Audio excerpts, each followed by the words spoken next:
looking back at it, I'm like, same enemy, just a couple decades later. Nothing's changed except they've gotten more bold, right? I remember attending meetings where we delivered millions of dollars to 7-Up, the 7-Up bottling company in Gaza. That's where the money went. Who got it?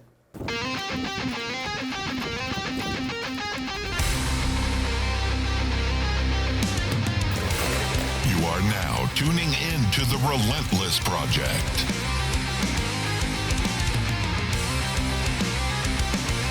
Real people, real stories, real life.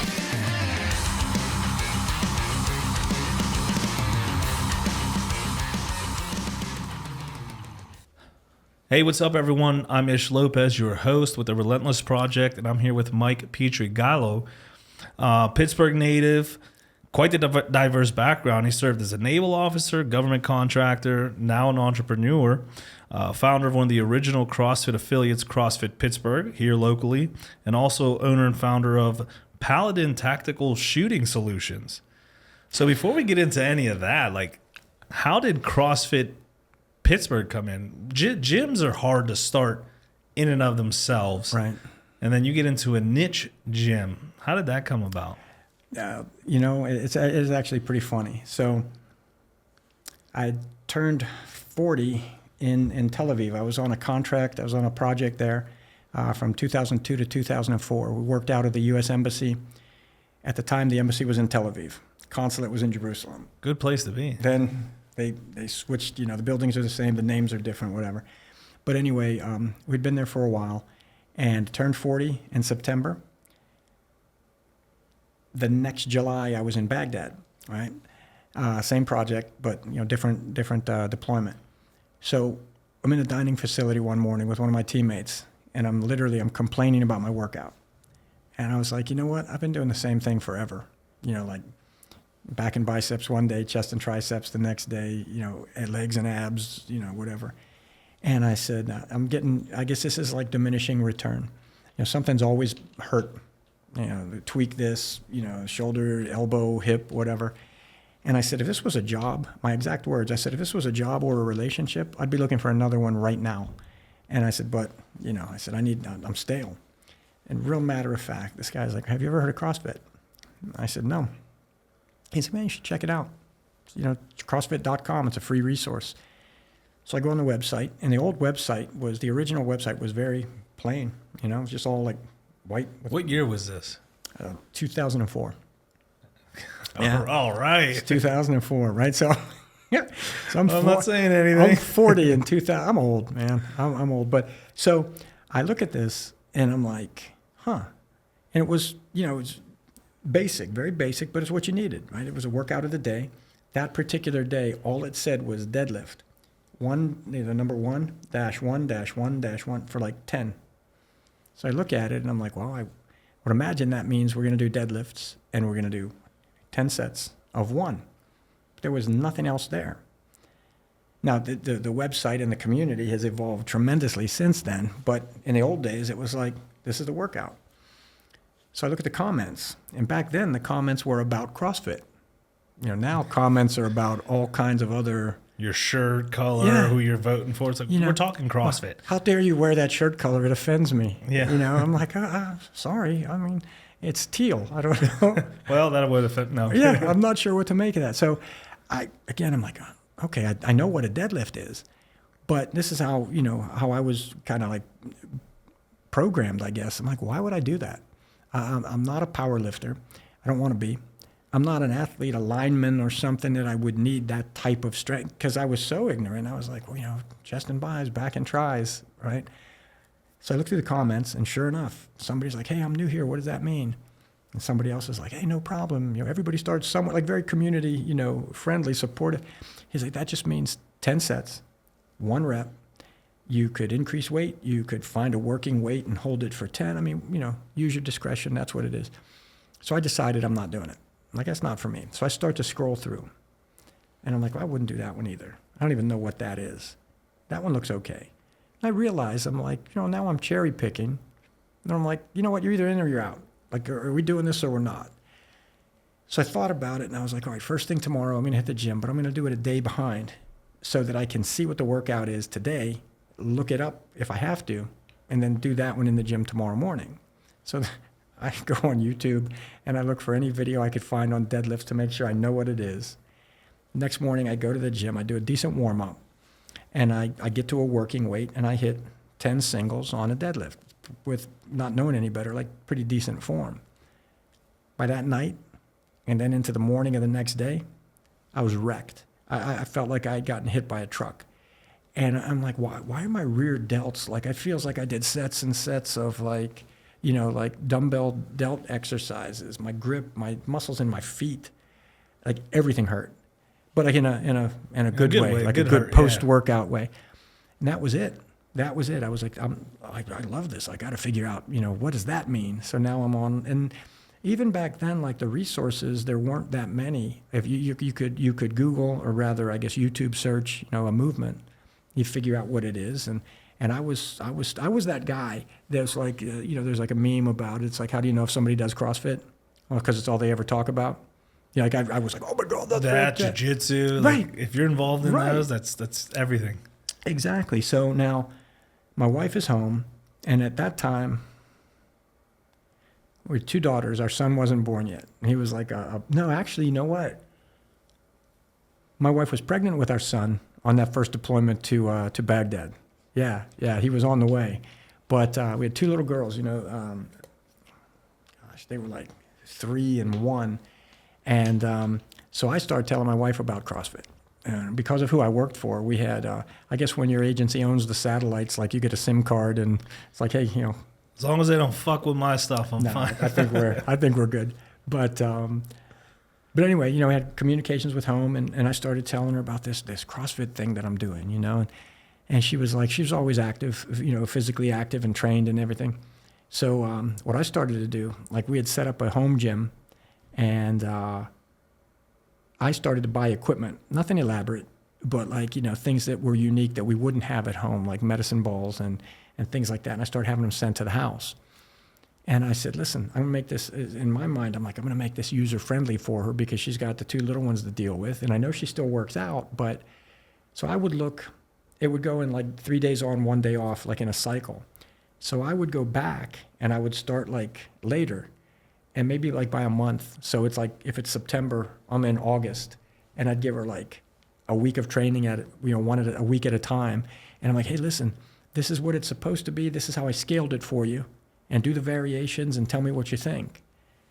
And she wasn't as psychotic about it as I was, you know, but she was like, yeah, she's like, I don't think I would have tried this, but I get it. Like, I get it. So super. So I came home, and I don't remember, I guess it was maybe 2004 we affiliated. You know, we were like, hey, you know, let's do this. I think we should do it. And at the time, there was an affiliation fee, but you didn't even need a brick and mortar gym for it. What they encouraged was like, start it small. Even if you just start it like locally, like a garage gym, you know, like train on your patio, train in your garage. If it's you and your neighbor, just get the word out. So being impulsive, I was like, you know, CrossFit Pittsburgh has such a great sound to it. I'm like, let's get it. Let's do it, you know, before somebody else gets in original. there, right? Yeah. So we did. And for a while, CrossFit Pittsburgh was like she and I, you know, that was it. Like we were training ourselves, you know. And I came home on a deployment cycle. I think our son was already with us, you know.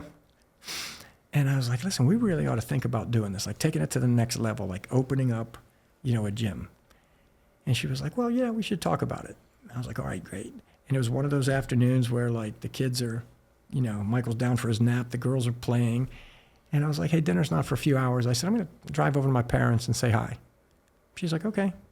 So literally no intention to do anything but go visit my folks. I jump in my car, I head off, and we live in Oakmont. So driving down Allegheny River Boulevard, not quite at the Giant Eagle, like the Verona Plaza there. Yeah. And I see this old dilapidated automotive garage with a sign in the window says for lease, right? So I pull over and I call the number in the window. And I said, hey, I'm you know, interested in that building on Jones Street. It's like the access road to Allegheny. I'm interested in that building. And the guy said, oh, okay, great. He's like, well, yeah, I own the building. When would you like to see it? I kind of chuckle and I said, well, I'm actually right out front now. So all of a sudden the door on the carpet store next door opens up. And the guy sticks his head out and he's like, hey. And I'm like, hey. So we walk in, and honest to God, he opens the door, we walk into this old dirty, picture this, it had been out of business for a little while. So it had been 40 years, maybe, old. We walk into the waiting room, and it is like dirty. We walk into the main, this big, high ceiling, industrial rectangular space. There's a hole in the ceiling. There's a puddle of water on the floor, and there's a hydraulic lift like right in the center. I look around and I'm like, we'll take it. Oh my goodness. And he's like, okay. And he's like, we'll have to get it cleaned and painted. And I said, yeah, no problem, great. And he said, the thing is, he's like, I've got a painter. And he's like, he's always busy. He's like, but I'll call him today. And I said, well, listen, not for nothing, but if your guy can't do it, I said, I've got a good friend who's always helped me out. And I said, Rocco's a good guy. And he goes, Rocco Cugini. And I'm like, oh, yeah. He goes, that's my guy. So, right, and in that moment, I'm like, see, this is supposed to happen. Stars are right? aligning. This is supposed to happen. So we did, like almost, and then, of course, I get home, and I'm like, hey, babe, I'd like you to take a look at this. So it didn't really, like, the way I tell it, I harnessed the entrepreneurial spirit. Just going after it. The way she tells it, which is really more accurate, she's like, you came home between deployments. You leased a building and started a business, and then you went back to Iraq. And I was like, yes, I did. And you did great. You did. So she was left to like keep it all going. Yeah. I was there like, we ordered equipment, we set everything You were up. on satellite. You had FaceTime before it was even a thing. I know you did. You would think, but we didn't. But, it was very impulsive on my part. There's no doubt about it. But I think it was also one of those things that, like, we didn't take it lightly, and we didn't. And I'm still pretty proud of this. I really am. Like, I was directed to it by a teammate. Hey, you should give it a try. It's legit. And I tried it.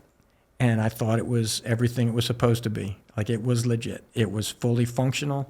It was scalable, to any experience level, any fitness level.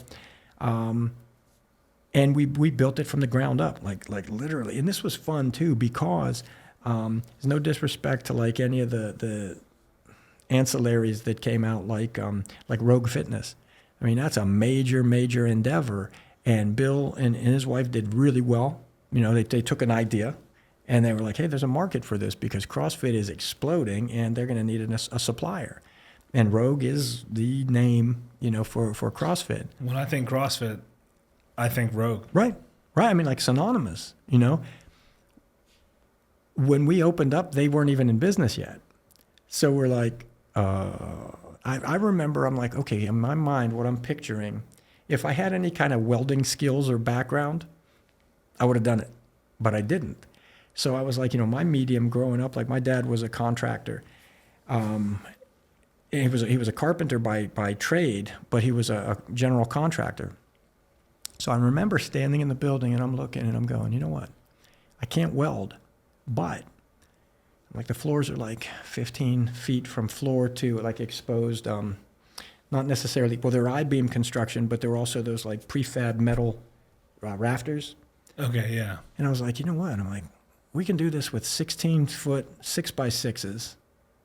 Cut a foot, measure them, of course, but cut roughly a foot off. Those galvanized flanges for the floor plates, and then the galvanized flanges for the ceiling, where we would trap those prefab rafters between.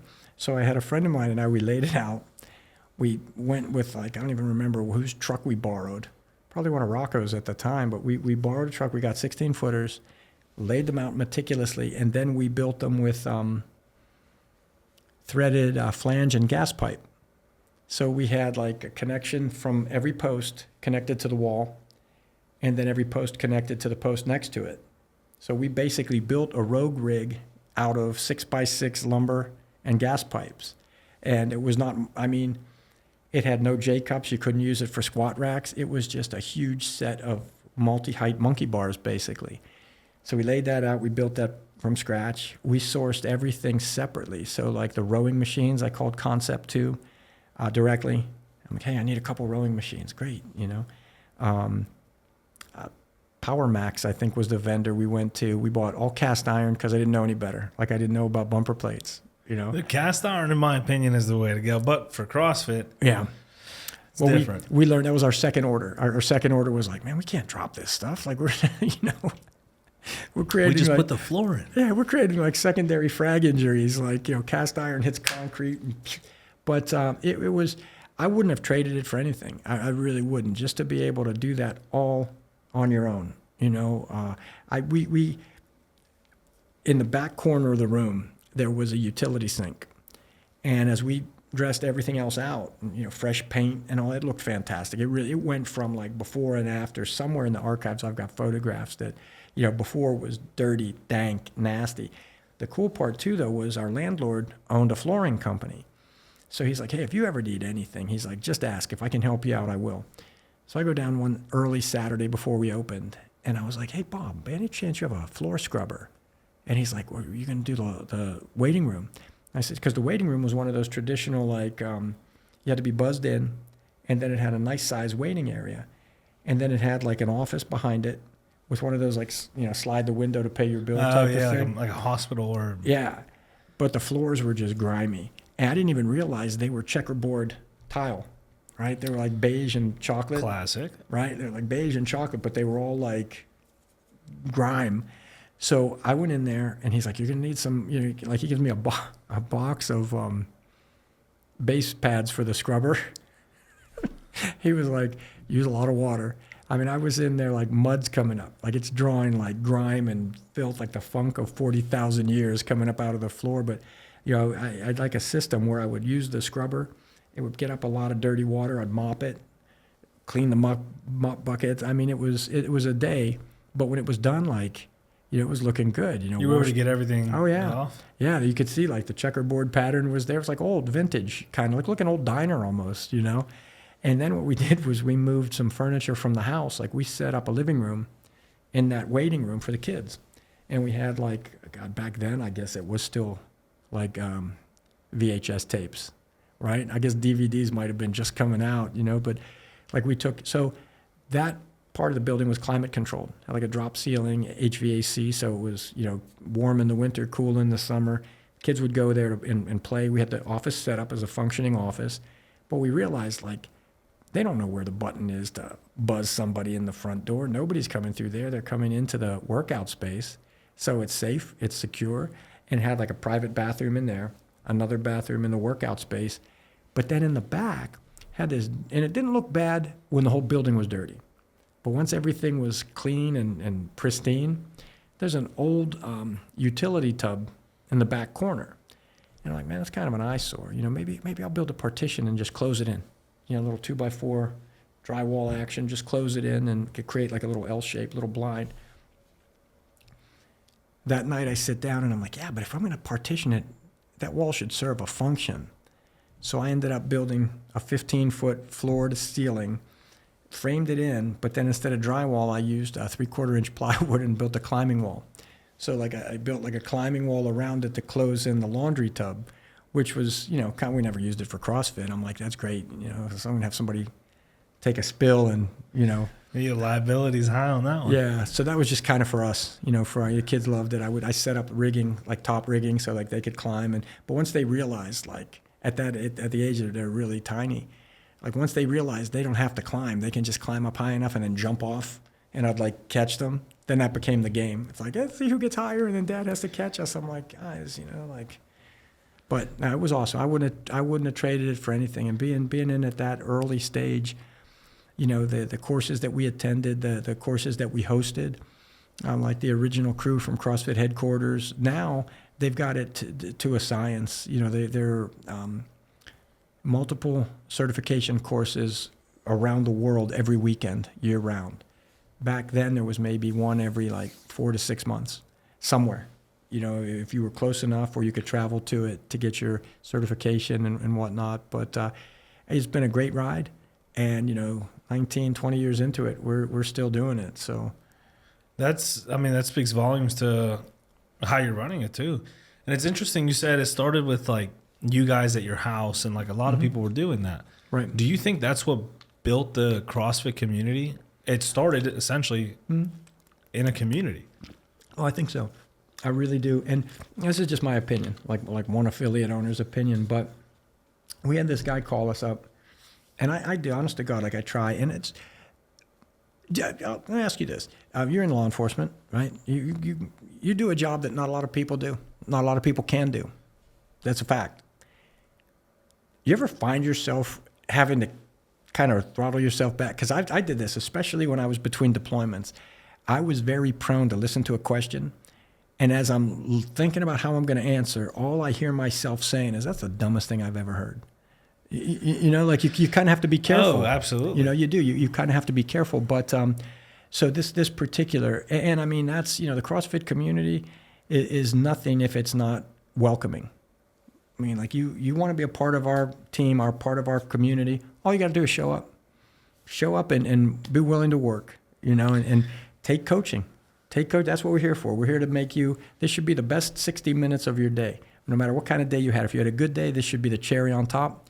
If you had a bad day, this should be where you come and go, hey man, at least I ended on a high note or started on a high note if you train early, But this guy calls us up out of the blue and he said, hey, you mind if I ask you a couple questions? I was like, yeah, sure, shoot. And he said, well, could you tell me how affiliating with CrossFit affected your bottom line? I was like, I don't really understand the question. Well, I mean, like, has your membership increased since you became a CrossFit affiliate? Because, see, I own 2 businesses. I'm like, okay. Well, to his credit, the 2 businesses he owned, he was a personal trainer. And I guess he did training at, like, the Green Tree Racket Club. And again, this is like 2004 or 5. So he was a personal trainer, and I guess he rented space at a place in Green Tree and another place maybe in Monroeville. And he had a client base. And he was like, in his mind, I guess he's thinking, well, if I affiliate, if I pay the fee and get that CrossFit designator, people are going to come running at me with barrels full of money. And that was actually his question, like, how did it affect our bottom line? And so again, I'm like, I'm sorry, man, I'm not understanding. And he was like, well, I mean, your membership, like, did it increase when you affiliated? So now I think I'm funny. And I was like, oh yeah, 100%. He's like, you didn't lie. yeah. He goes, really? And I said, yeah. I said, listen, straight up, we didn't have clientele. We are not personal trainers, right? I mean, like, I worked when I was an undergrad at Pitt. I worked as a trainer in. It's not even there anymore. The building's been leveled. But I don't know if you remember Club One. It was over on Penn Avenue in East Liberty. It started Right out before my time. Yeah, brother. It started out in 1979 as Racquetball One, and it was a racquetball club. Like, I guess racquetball was really big in the late 70s, and It's making a comeback too. That's is it great. really? I hear people talking about playing racquetball. Huh? I was like, I've never heard of someone playing racquetball. Yeah. No, I mean, it was big. It was big, And the owner turned out later in life, to be a dear friend of my wife's family, and I consider him a friend to this day. Because if we get to that, I'll tell you why specifically. But so he, Jim and Linda Rosenblum owned Racquetball One, became Club One, and again, they did it right. It was a much more conventional, like a health club, but had like all the amenities, fitness center, indoor pool, spinning, aerobics, all of that. Now, for a college age guy in the 80s to have a job like part time during school, that was crazy. That was awesome. I mean, it was a beautiful facility. So whatever shift I worked, I would go in and I would train because you had a membership that came with your job. And then I'd, jump in my car, shoot down Fifth Avenue, go to school, and then go back and work another shift or work out or whatever. So that was my sum total experience with any type of training for money, training for business. So when we opened CrossFit, it was because we truly enjoyed CrossFit. It wasn't for anything else. So I didn't really know how to answer this guy's question. We did run into people like that over the years, though, where it was like, oh yeah, this is gonna be a moneymaker. So I'm gonna turn 3 Guys Fitness into 3 Guys CrossFit. And I always believe this, like anything else, like jiu-jitsu, like anything else. Everybody wants to come to the party until it gets hard, and then maybe your paths diverge, right? But yeah, for us, I mean, it was, it didn't. didn't look at it as a means to like, hey, I'm going to retire after this. But, you know. And how big has it gotten now? You said this was 20 years ago. Right. Well, now the interesting thing, though, because it is kind of a niche, you know, industry, we have members of ours who have been with us from the day we opened. Like they have, Is Louis one of them? Yeah. Louis actually, no, you know what? That's actually kind of sad. He wasn't there from the beginning. It right? is He wasn't sad. there from Louis the beginning. is sad. I'm glad you said it. No, he's gonna listen to this like, He's going to be like, that's it. Yeah. That's it. He's gonna Krav Maga me. Right. But I knew him, but when we really got close was when Paul Shula was killed. You know, because we were both dear friends of Paul. Matter of fact, Paul was one of our original members. He and I will never forget this. We first met, and he was about 11 years behind me at Central Catholic. But you know, if you're from Pittsburgh and you went to Central Catholic, doesn't matter how far behind or in front of, you know. I mean, I even know some really old guys, you know, believe it or not. Well, it's like when you talk about alma mater, it's like Cathedral Prep in Erie. You could be a new student at Cathedral Prep, and you know a guy who's 60 who went there. Exactly. It's become a community. Exactly right. And so Paul was, I want to say class of 92, I think. And anyway, he, you know, joined our gym, and he and I started to talk, you know, and it's like, hey, you know, maybe we didn't know each other until we met. But it's like, oh, you're buddies. Then you what class were you? Class of 81. Oh, then you know so-and-so. And, you know, right away you find like a connection. And I remember he came to us right before he entered the Pittsburgh Police Academy. And I'll never forget having this conversation with him. He was like, yeah, he said he had a job at Bayer in IT, and, you know, Duquesne University graduate, and, you know, he's just like a good. Did you know Paul? No, I've heard stories, He obviously, was- but I only moved here 7, 8 years ago. Oh, okay. Yeah, I'm not. Okay. Unfortunately, I'm not a Yinzer. I got you. Well, you know what? Listen, that's a whole other can of worms, right? Neither am I. And I'll tell you this to anybody who's listening. I mean, no disrespect. If I would have talked like that when I was a kid, my dad would have smacked me. No, He's like, it's a cool thing. He's like, what's the matter with you? Yins, what are you, crazy? You know? So it's kind of sad because I jokingly say it so much Right. that I'll say it in a conversation. I'm like, why did I just do that? And like people like my family or friends, they'll look at me and be like, did you? I was like, no, I was kidding, duh. But I know, like, sometimes too, you know, like I'm like the Berg, where you're in such a hurry you can't say Pittsburgh. Like we don't have time to say the whole thing. Like we're being chased. It's become a brand. I'm from the Berg. It's like Pennsylvania. This is one of the only states that I can think of. Like, I'm from PA, and I'll be in the West Coast in California, and like, yo, where are you from? I'm from PA. They're like, what is that, like Norco or like, no, Pennsylvania? And they're like, oh, or some people will still go, where's Pennsylvania? Right. Because they've grown up over there. Right. But yeah, you know, I feel like we're going back in time with speaking and text, especially texting. You know, we started with hieroglyphics. Yeah. And then we developed yeah. language. And then we developed emojis. And then now when I talk to any child, or especially my daughter, it's emojis. And I have to like decipher what she's trying to say. Exactly. So it's like a revolving circle. And sometimes too, like I've always considered myself like not in the dark. You know, I don't know if I could say it. No, I get it. But now my daughters are 24, 22, and my son is about to turn 20 in January.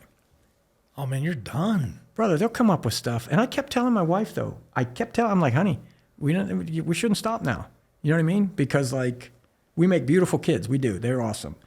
And she was like, well, hey, feel free.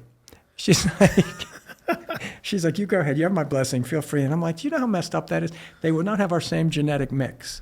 They might be goofy. I don't know. You know, so stick with what works, you know. But She said, feel free. Oh, yeah. Let me know how She's that like, works. I am sorry. And I wasn't, this was by accident. It really was. I didn't have any kind of predetermined plan. But the kind of the health club that I worked at when I was an undergrad, at some point, and I couldn't tell you when, I don't remember, her mom, my mother-in-law, was the nanny for the owners of that gym. And it must have been after my time there, because shortly after I graduated undergrad, I went into the Navy. left active duty, mid 90s. I came back to Pittsburgh. So of course, the first place I go is I get a membership at the same health club that I used to work at because I need to train. So one day I'm back at the pool because I started off as an aviator. I never had no ambition to be an aviator at all, ever. I only chose the Navy. I wanted to be a SEAL. That was it. How do you accidentally do that? By dumb luck and needs of the Navy at the time. I wanted to be a SEAL too. I went into the recruiting office and sat down, and they showed us a video, Life of a SEAL, or I forget what it was called. And the guy first, he didn't talk. He was like yelling, and he was like, when I wake up in the morning, I run 5 miles, I shower, then I bike to work. On lunch, I don't eat. I run, go back to work, then I run home. I'm like, this is the life of a SEAL? He's like, oh, yeah, one of them. I got up, went to the National Guard office. So in my time, there was no, the recruiting video that I saw was, it was probably good when it was made, like back in the 80s, and it has its desired effect. I was like, oh man, are you kidding me, right? I get like insert in a rubber boat, swim to the beach, blow up stuff, Carry the boat. shoot guys. Yeah. And this is awesome. But I think too, maybe because I think what appealed to me about it was there was very little known about it at that time. Very little known about it, and other than the stories that you hear that like, hey, these guys are like among the best of the best, and so I thought, well, you know what, that's certainly worth, it was certainly worth the effort. Like, let's see if I can make it. Now, it's not Virginia Beach, this is Pittsburgh, right? So the recruiting district now, thank goodness, it really has evolved military wide. But specific to the Navy, there are mentor programs. So if a young man is interested in a particular pathway, he can find a mentor. That mentor will guide him along through the process. In my time, there was none of that. There was no internet. There was no, mentor program. So I decided I'm going to do this. I call the federal building, and I meet with a recruiter. And he was like, yeah, well, he pulls out this dusty this binder. Is like, I guess he hadn't put anybody through for that program in quite a while. So he's going through this 3-ring binder. He's like, okay, well, there's a physical fitness test you've got to take and a written test you've got to take. And, some of the written tests overlapped with other officer programs. Well, at that time, now special warfare is its own warfare specialty, its own designator. Back then it wasn't.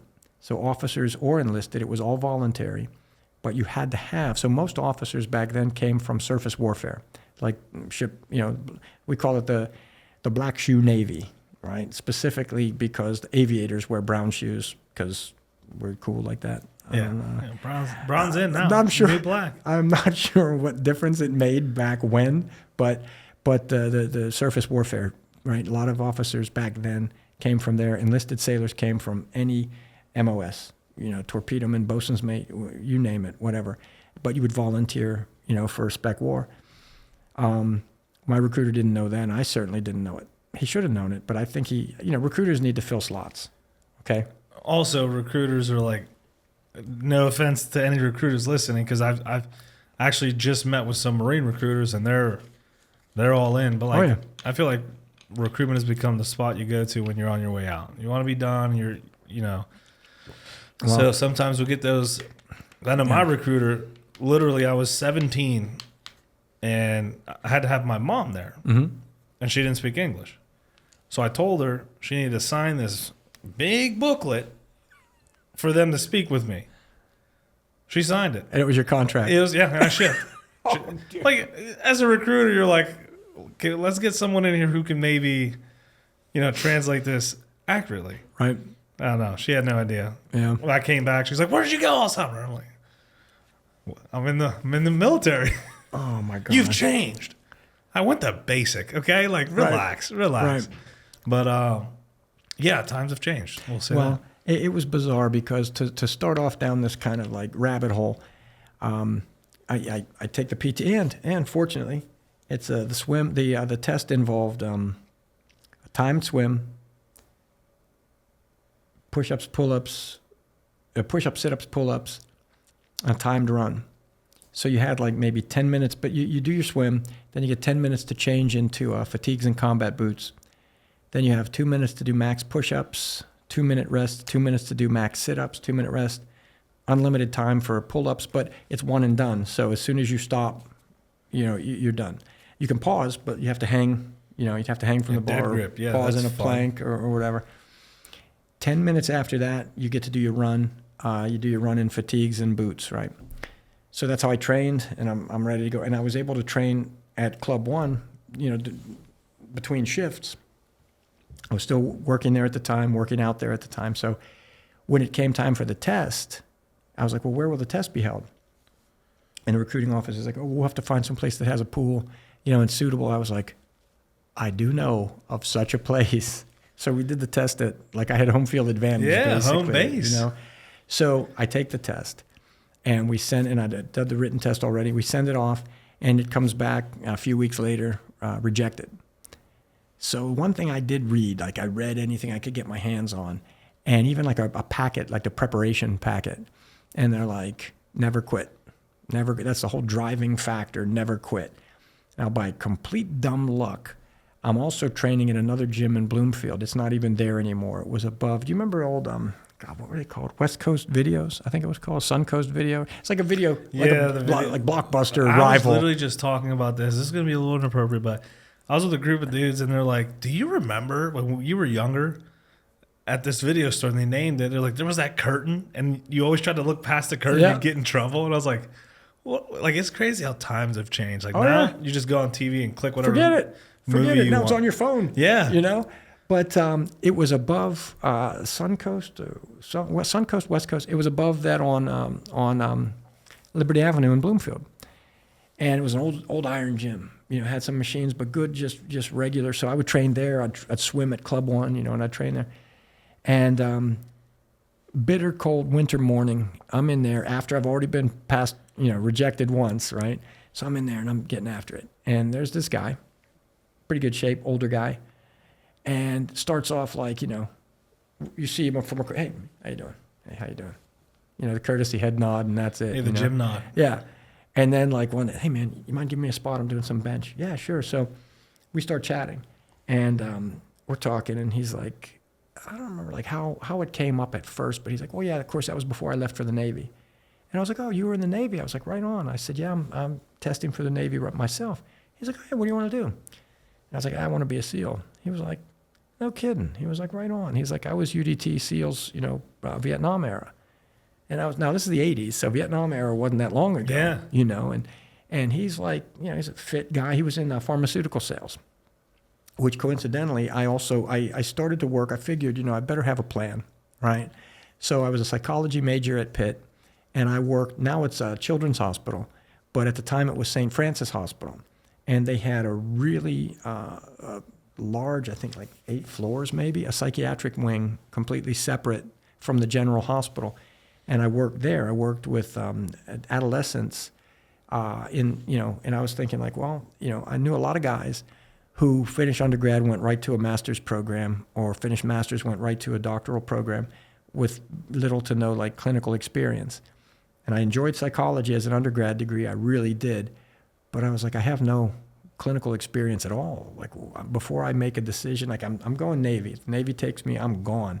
But before I make an academic choice, I probably need to get some experience. So it was a fantastic place to work. It really was. So, now that I meet the guy, and he's like, oh yeah, pharmaceutical sales. Now all of a sudden I'm seeing him at the hospitals, just path crossed.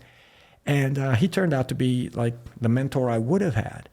And he said, he's like, okay, so what have you done so far?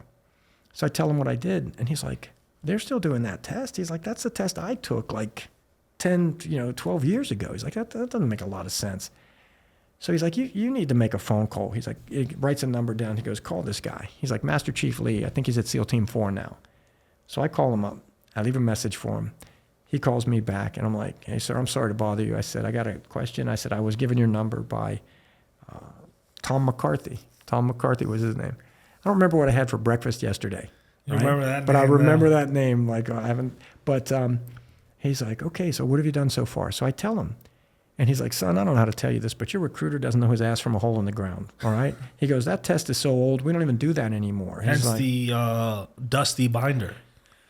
Literally. Clue. Yeah. Well, let's see. It looked like something out of Hogwarts. It's like, this is wrong.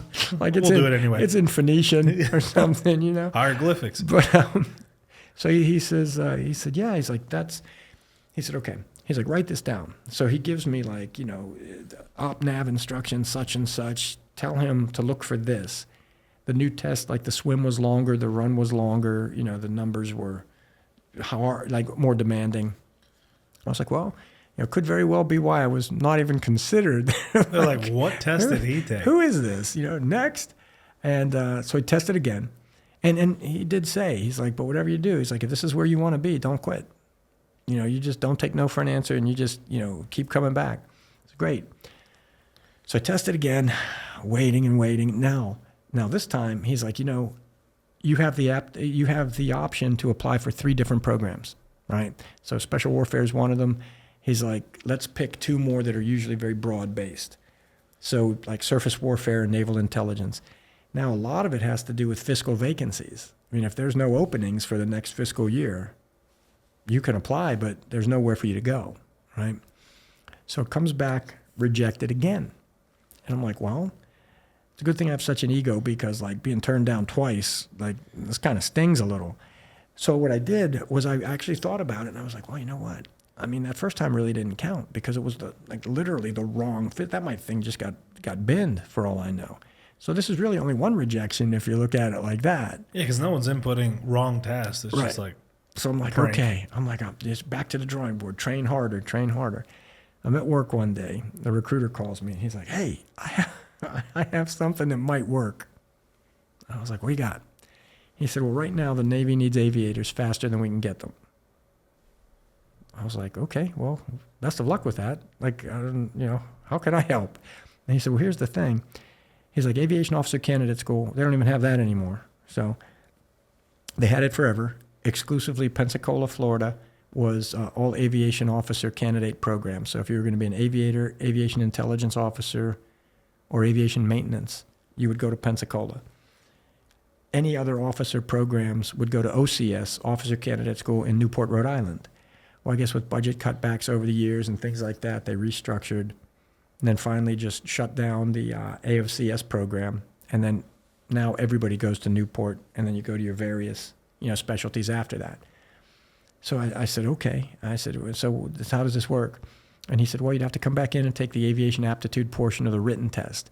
He's like, you don't have to take their physical, because the physical you took is harder. So, your scores will stand. And he said, pass the aviation aptitude. He's like, there's a chance you could get in right away. It's a very high attrition rate. At that time, it was second only to buds for dropouts, or not necessarily dropouts, but like you got injured, you just didn't make it academically, physically, what have you. And he said, so. Barrier to entry was a little higher. Correct. And he said, so the good news, though, is this. He's like, you get through and you get commissioned. He said, right now there's a 6-month backup before you can start flight school. Like, this is how the military works. It's like, go, okay, stop. So they had so many people backed up waiting flight school dates.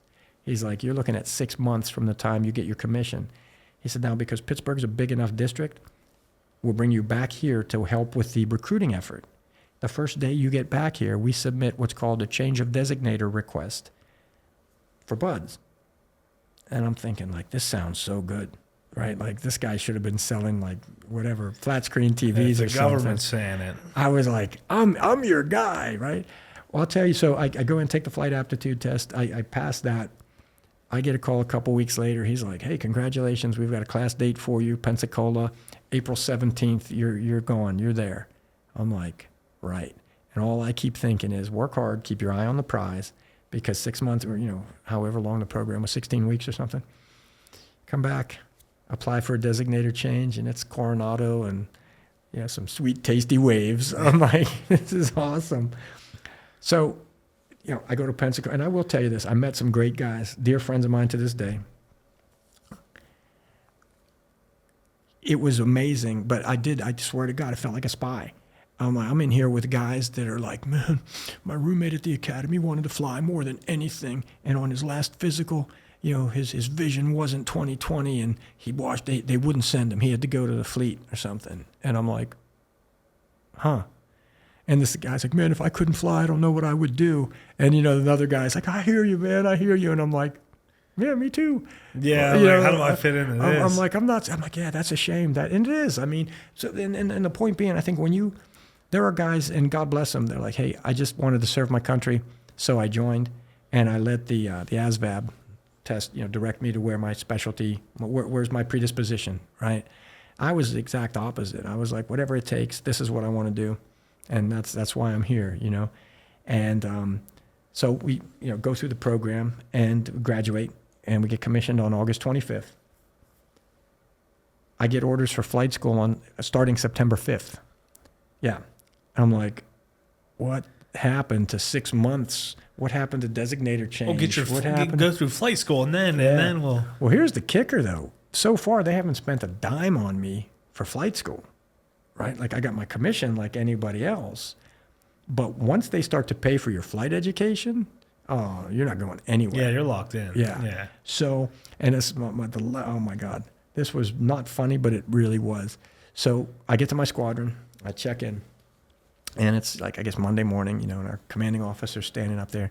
He's like, gentlemen, make no mistake, you're here to be aviators, and the path is not an easy one.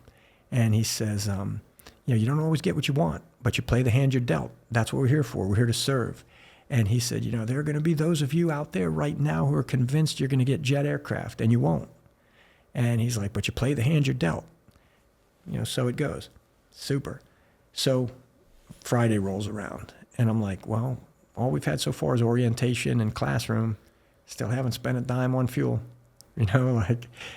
So Friday, I'm thinking supposed to meet some of my buddies at the Officers Club Friday evening, at a beautiful place on the beach. I'm like, this isn't bad, but this isn't where I belong, right? So I'm like, I'm going to walk by the skipper's office, and I'm going to go in, and I'm going to talk to him, and I'm just going to say, sir, I appreciate being here, but this is not where I belong.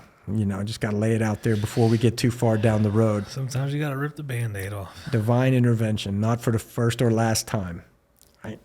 I go into the outer office, and back then, they're kind of like, it's the Navy, so they spend their money on ships. So it's kind of Spartan, it's all gray, the desk is gray, the walls are gray, right? And he has this really nice secretary, very nice older lady.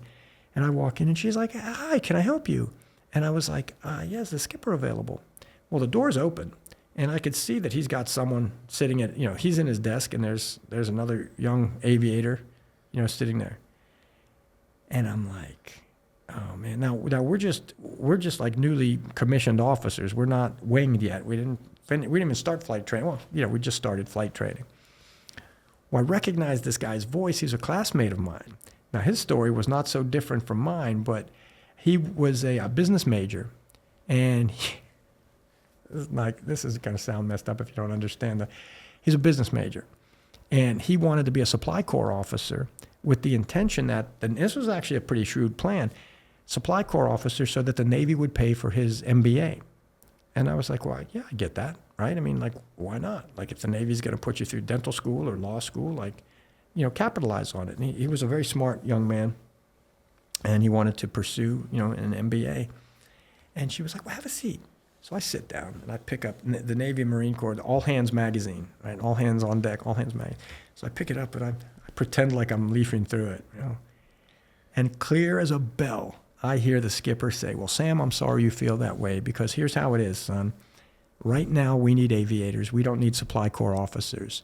So you can quit, but if you quit, you can pack your shit and go home tomorrow. Ooh. And I'm like, actually, I put the magazine on the coffee table there or whatever, and I get up quietly. I straighten my shirt, and I go to leave. Well, as I go to leave, the secretary says, well, I'm sure he'll be done in a minute. Well, now Sam says, thank you for your time, Skipper. I appreciate it. I'll be here. But I'm like, brother, you just showed your hand.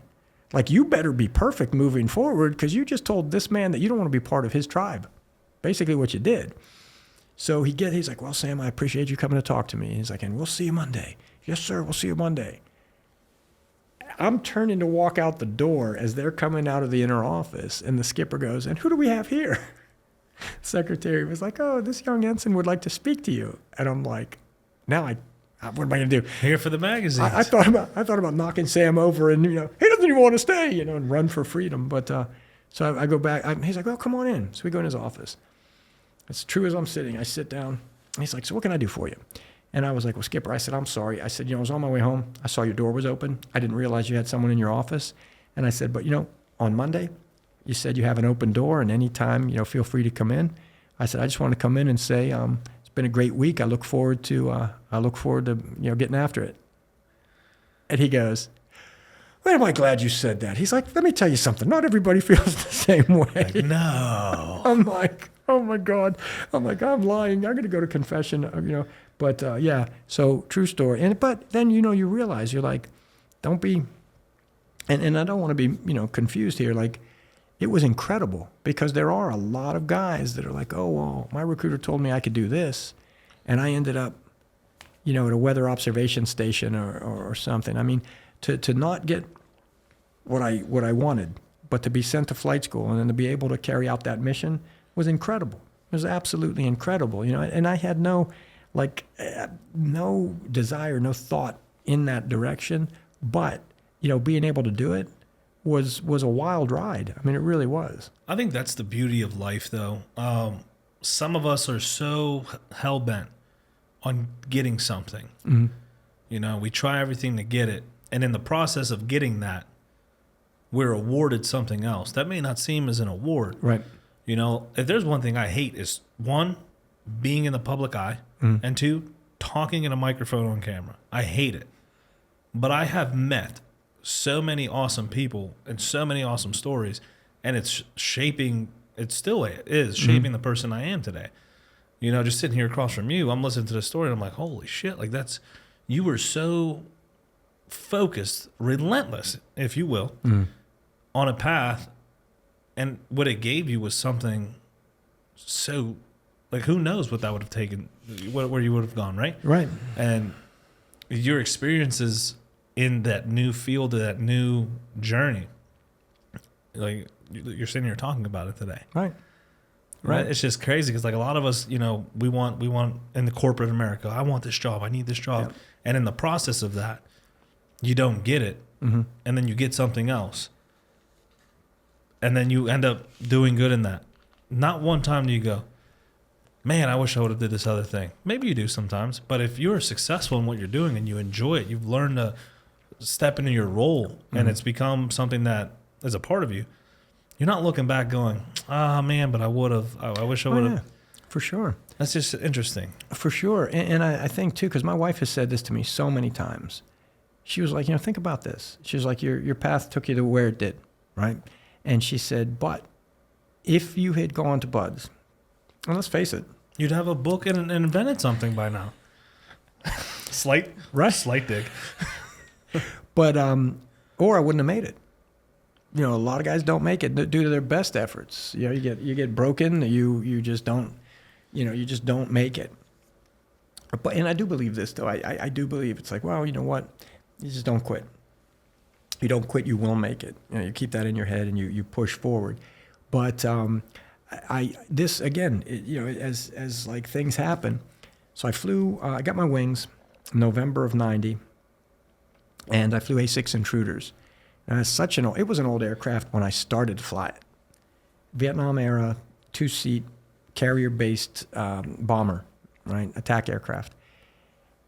They started to decommission intruder squadrons after the first Gulf War. So, like, I got my wings in November. We invaded Iraq or liberated Kuwait starting in January. I think it lasted a day and a half. Liberated Kuwait. Yeah, that's what they say.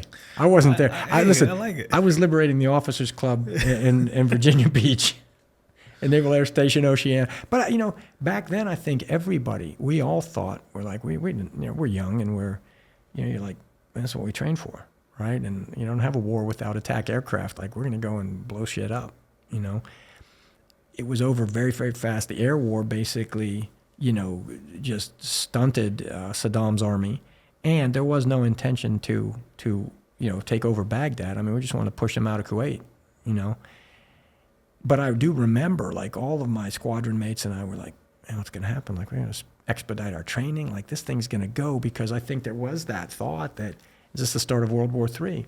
You know, is like the Arab world going to align against the West, and you know, we're going to be perceived as like an occupying force or something, you know?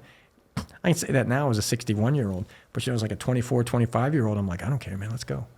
You know, like, I'm here. You invited Dude, me. that was my mindset going in. I scored very high on the ASVAB, and they were like, "Oh, you can pick out of these MOSs," and I'm like, 11 Bravo, which I guess is not a thing anymore. They restructured. Really? It's infantry still a thing, Yeah. but I guess they changed codes. But it was infantry, Right. and my recruiter looked at me. He's like, "Are you sure?" Which I guess recruiters don't say that, and I'm like, Mhm. "Yeah, I mean isn't that what the Army is?" He's like, "Oh, there's so many jobs you can do Yeah. with your score," and I was like, I came in here to do this, and like, now that I tell that story, people are like, "You're so dumb. But You could have had this. You could have had this." But I wonder too, though, and I could be wrong because I was never a recruiter, but don't they get like more points for, you know, like, you could probably fit into something Well, more that's why he was higher like, value, he right, was like for him. trying to talk me out of it. Yeah. And I'm like, Yeah. no, this is what I came in. The video I saw that you guys gave me, this is what I want to do. Right. So, and I had that mindset going in, you know, and I was out of Cambridge Springs because I was with the Guard, their striker unit, and I was like, oh, deployment papers, let's fucking go, like, Yeah. you know. And now I think about it, you know, some stuff happened, and I was no longer in it, and now I think about it, like, man, like, I wish I would have handled things differently, like, not be so hell bent to Yeah. do, you know. No, I and get that. Sure. so it's a double-edged sword, I guess. Oh, totally. Totally. And then, you know, my wife will drop this on me every so often, and she's like, you know, think about this. She's like, so I'm kind of getting ahead of myself, but so intruder squadrons, they start to decommission right after the first Gulf War. And all we're being told is, all up and down the chain of command, Virginia Beach, they're like, listen, those of you who choose to stay in this community, you can retire in this community because it's a structured plan. What will happen is this: due to natural attrition, retirements, so forth, even though we're decommissioning squadrons at a set pace, there'll be enough intruder squadrons to transition to the next platform, which is Grumman, I believe it was making, supposed to be the A-12 Avenger, which turned out to be one of the greatest hoaxes ever perpetrated on a military entity by a government contractor. Like, it was constantly behind, and like, I remember seeing like artist renditions or models. There was no prototype. Well, I guess what kept happening was Grumman was like behind. I could be wrong, but I mean, I was there and I was sober most of the time. It essentially was like a carrot on a stick. It's like, no, yeah, we had a setback, but now we're working on this, and it's a carrier based. It's going to replace the intruder. It's going to be great. It'll be stealth. Well, the intruder was a great aircraft, and it did attract a certain type of person. I mean, there was nothing bulletproof about it. It was like a plexiglass canopy, aircraft aluminum. The cockpit wasn't even bulletproof. Had no defensive weapons, no guns, nothing. It carried bombs and missiles. But its best defense was it was all weather capable. So we could launch back then. We could launch when nothing else could fly. And so that made it dangerous, but we were very, very stable at low altitude.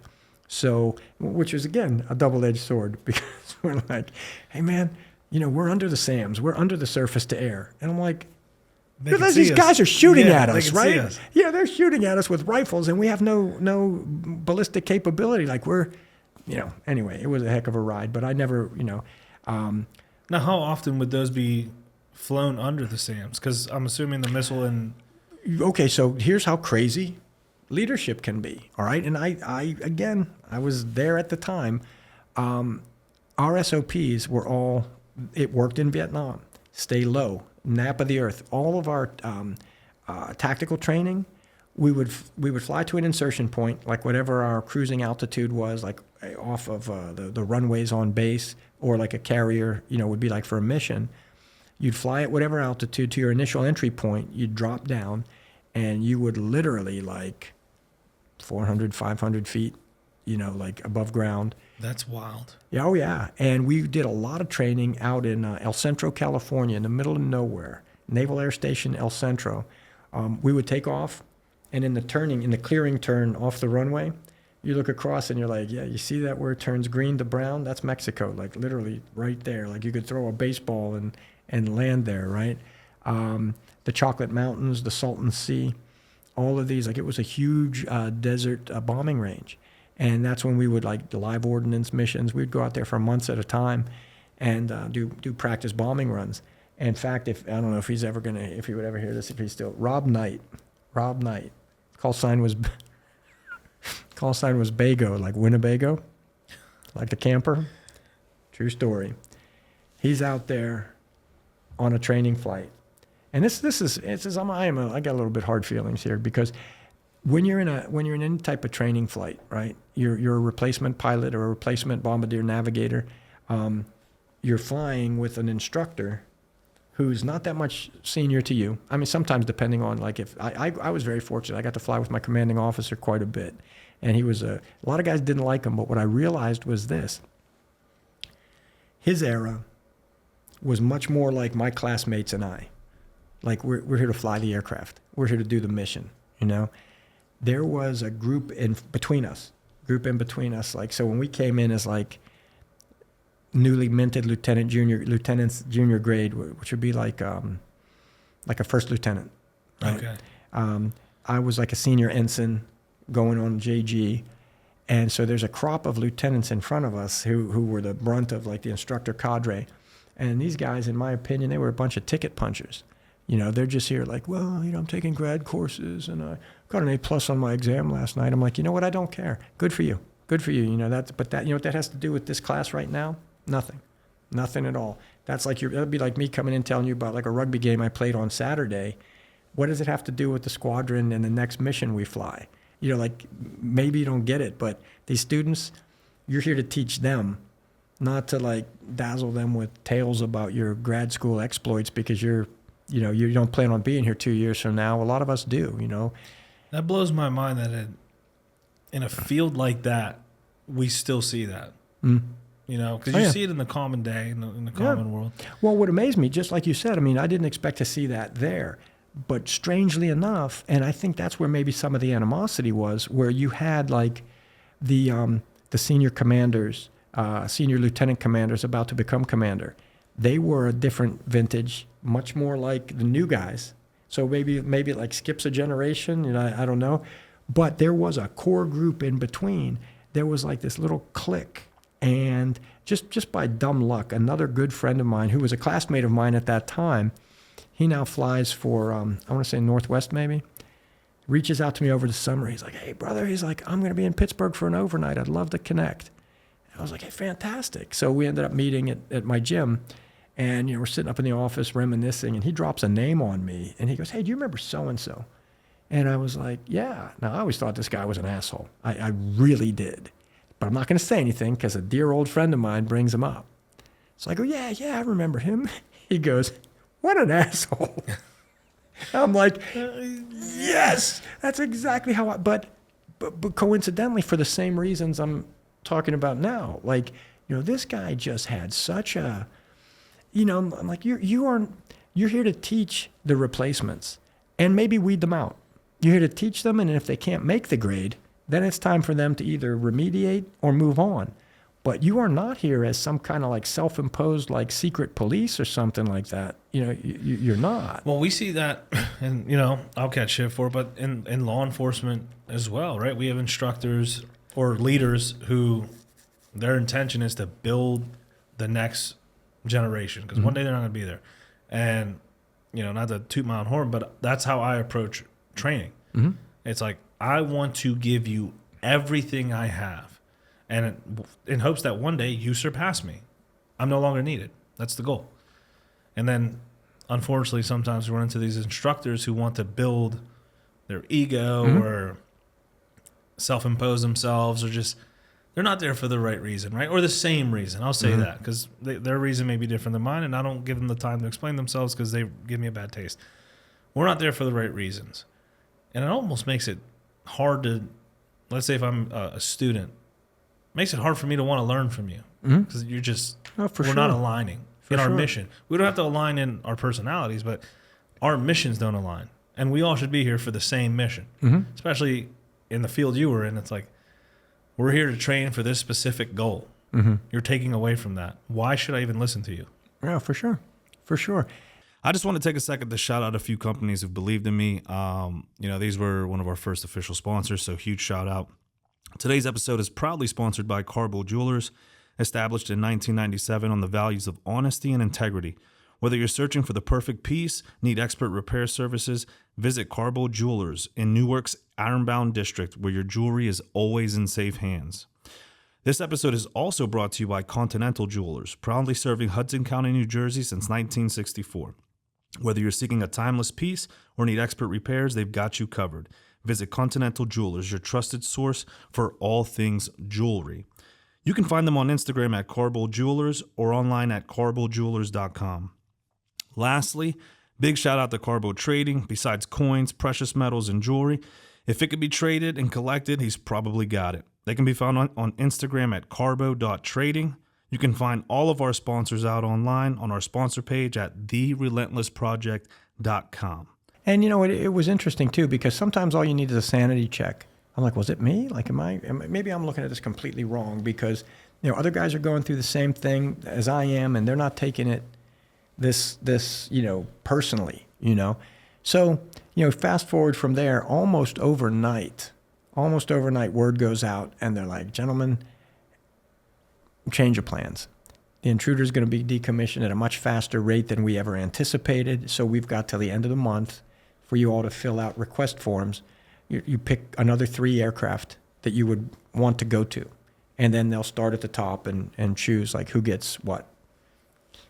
So at that moment, I was like, all right, this is it. This is my time. I don't have to ask to leave the community. The community's telling us it's time to leave. So I go straight to my skipper's office. I knock on his door, and he's like, hey, come on in. I was like, sir, you got a minute? He's like, sure do. Have a seat. And he's like, what's on your mind? And I said, I know you got your hands full, trying to find jobs for all of us. I got a request. It's a little bit strange. He was like, what do you got? And I was like, sir, I never intended to be an aviator in the first place. He's like, really? And I was like, no, sir. I said, I came to the Navy to be a SEAL. And I said, and just, fiscal vacancies and availability and everything else applying, as a civilian back in, 89. I said, but if there's any chance at all of that happening, now's the time. And he was like, wow. And now he had already been, and I guess the other branches do it too, but in the Navy, it's like if you select for the next rank, meaning like, you finish your time where you are now as a commander. He was captain select. So he's already screened for captain. So once his tour here is done, he'll put on captain, and then he'll go to Norfolk and have a carrier, right? And so he's already on his way. And he was like, I got to tell you. He's like, I've had some crazy requests as a CO. He's like, this is not one of them. He's like, I could see it. He's like, don't take this the wrong way. He's like, I've flown with you. You know how I feel about you. He's like, but I could see this. I really could. He's like, it's not that you don't fit in here. And he's like, but I think your personality he's like, something different. He goes, I could see it. I could see it. He's like, matter of fact, I think I can help. And right hand to God, this was a great guy to this day, DJ Franken. I'll never forget this. So he picks up his phone and he calls the operations officer, and he's like, Jabba. Calls, because like in aviation, you go by your call sign. He goes, Jabba. He's like, you got a friend up at Little Creek, right? And he's like, yeah, sure do. He goes, well, Petro's in my office right now. And he's like, he wants to be a SEAL. He's like, can you make an introduction? He's like, yeah, send him down. And I'm like, oh my God. Like, this is it. Like, this is how it works, right? So hey, thanks, sir. He's like, well, we're not done yet. He's like, we're going to finish out the, whatever, his time, whatever. I was like, sir, I appreciate it. Thank you. So I go down. Well, in the meanwhile, and this is how fast it happens, and so so we get there, and I sit down, and Jabbo's a good dude. And he's like, yeah. He goes, I got a buddy up there, Tom Highnote. So he calls, Lieutenant Commander Highnote. Well, Tom Highnote's the operations officer at EOD Mobile Unit 2, right? Navy EOD. It's across the street from SEAL Team 2. So it's like... Can we talk about it? It's like SEAL adjacent, right? Now, no disrespect, because EOD is a hell of a mission. It really is, And I did not have the intention or the heart to say, no, that's not what I meant. You know? So I was like, well, so he calls him up and he's like, hey, I got a young lieutenant here that doesn't want to be an aviator anymore. He's like, he's interested in spec ops. And he's like, yeah, man, send him up to see me. Super. So I drive up, I think the next day, I drive up to see him. Now, so my squadron would be willing to sponsor me on temporary orders until such time as I get up there. So my command is paying my salary. I'm up here as a temporarily assigned officer, like find an opening for me until such time as I make a permanent transition and then I'm on their books and so forth. I spent a year of active duty up there with Mobile Unit 2. Great community, great guys. And I think basically like they opened their doors to me so much so they kind of reverse engineered the process. They were like, well, here's the way it normally works. You'd get a slot at tech school. Like you're part of our command. You'd get a slot at tech school. And that's important. Like that's when you learn how to, disarm ordnance and, blow shit up and safely. All the stuff we see in movies. Yeah, like take it apart, right? Then you have 3 big schools: tech school, dive school, and jump school. Super. Then you would go back, you'd be assigned to a detachment, and then you would do all the on-the-job training for your insertion platforms like rappelling, fast roping. They even did back then spy rigging. I don't know if you ever see that? Oh, it's nuts. It's this big line, this big like rope basically, and it has these clip points through it. And you're wearing like your survival vest, right? You're fixed to this? Oh yeah. Well, what happens is the helicopter comes over and hovers. It's an extraction device, right? So the helicopter comes over, drops this out, usually the hell hole, like a hole in the deck. Yeah. And what you do is like usually depends on the numbers in the stick, but if you're like a smaller number, we would alternate.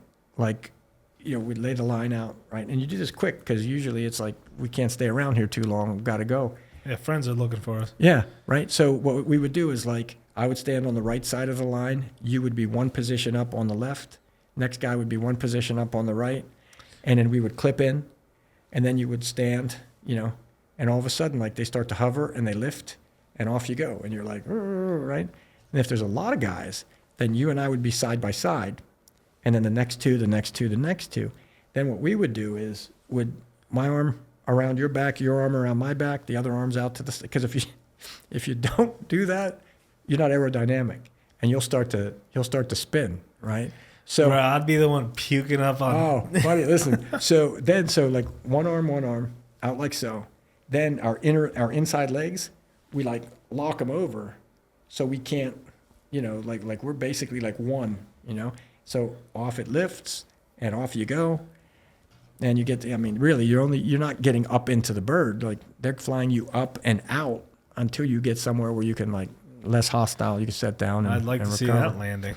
Well, unfortunately, over the years, like people have gotten really messed up, where, due to whatever, like pilot error or what have you, they've been like dragged into dumpsters behind McDonald's and things like that. So it can turn bad. That's all, right? That's all. That's how I want to go out. Hey, stay where you're at. In a dumpster or at end McDonald's. up in a dumpster at McDonald's.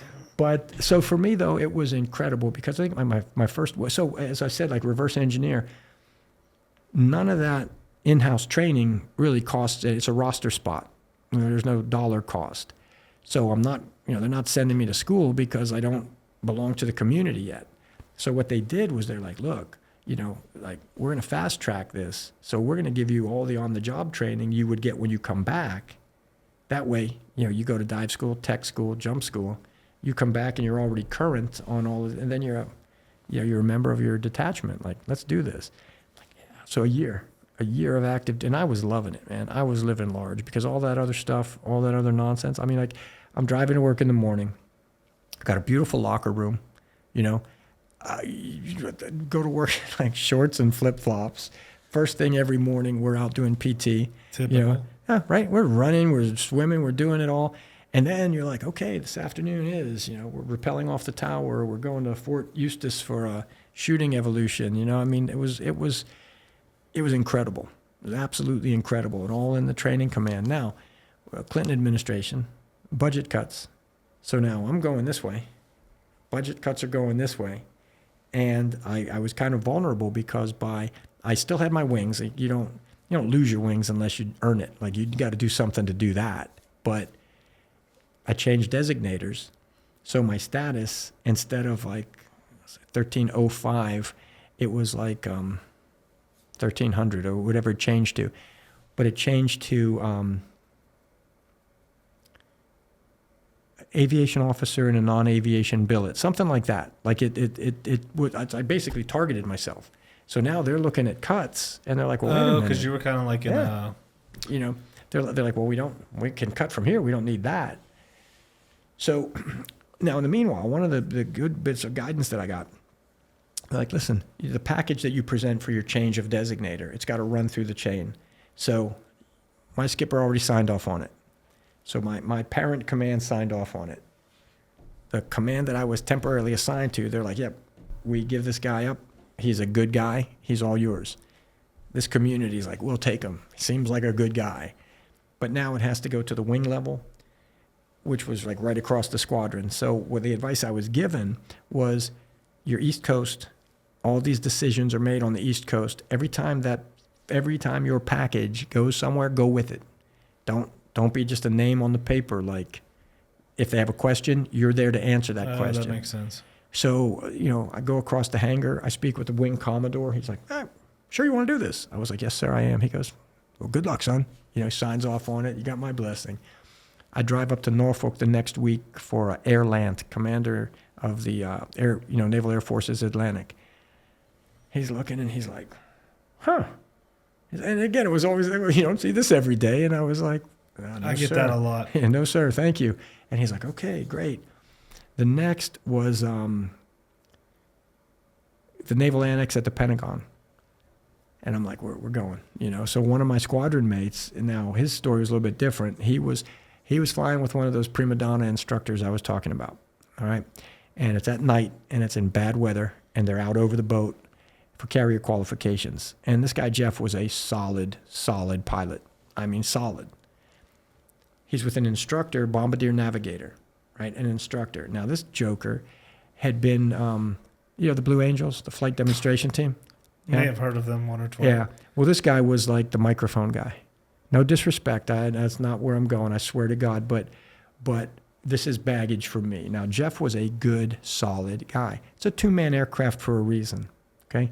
You're out at night over the boat. Life safety issue is an all-hands evolution, right? Jeff makes a clearing turn. They get out there. It's dark. The weather's marginal. He's looking. Now, according to the story after, the instructor's like, yeah, well, I saw the boat the whole time, but he couldn't find it. I was like, hey, Slick, it's your job to find it. It's his to put you down on it. You're a team. Like, that's all you had to do was say, hey, 10 o'clock. Jeff Was he finds trying it. to prove a point, or? I don't think he knew where he was. To be honest with you, I don't think the instructor knew either. But he was kind of like this, highly polished, like, I was with the team. That's what they call, and again, those guys are gifted. There's no doubt about it. The Blue Angels are gifted. The maneuvers they do. Oh, yeah. It's surgical. And time. It is absolutely surgical, But I think too, for me, I was like, come on, man. What it took to get there, what it took to stay there. We're nothing if we're not a team. And your job right now is to get your student back in the fight, get to the boat. I don't think he knew where he was either. But when it came out, he wasn't going to step up and say that. I don't think he had the heart to say it. Which it almost makes you more respected if you just go, hey, yeah, we both, yeah. We didn't get it. And guess what? Then we did a clearing turn and we found it and we fixed the problem. That's what matters. What matters is what you do next, But instead, so Jeff took both barrels. Like he, they couldn't find the boat, yada, yada. So he's going up to plead his case, with some good backing. I'm going up to be like, I'm about to tell the most stuck-up entity in military service that I don't want to be a part of them anymore. This is not going well. This is not going well. But we get up there, and just crazy. Like, we're sitting out in this hallway at the Pentagon's Naval Annex, And every guy, we're all in our service dress blues, you know, like it's November, October, November. And we're all sitting there, junior officers. And there was a guy from a F-14 community. For the life of me, I don't remember his name, but his call sign was Trog, right? He looked like a little bit of a troglodyte, you know? So None of these call signs are coming. You guys come up with them. Well, they were so lazy with me, right? Petro. I'm like, oh, that's creative. Pietragallo, Petro, right? But that actually changed at EOD.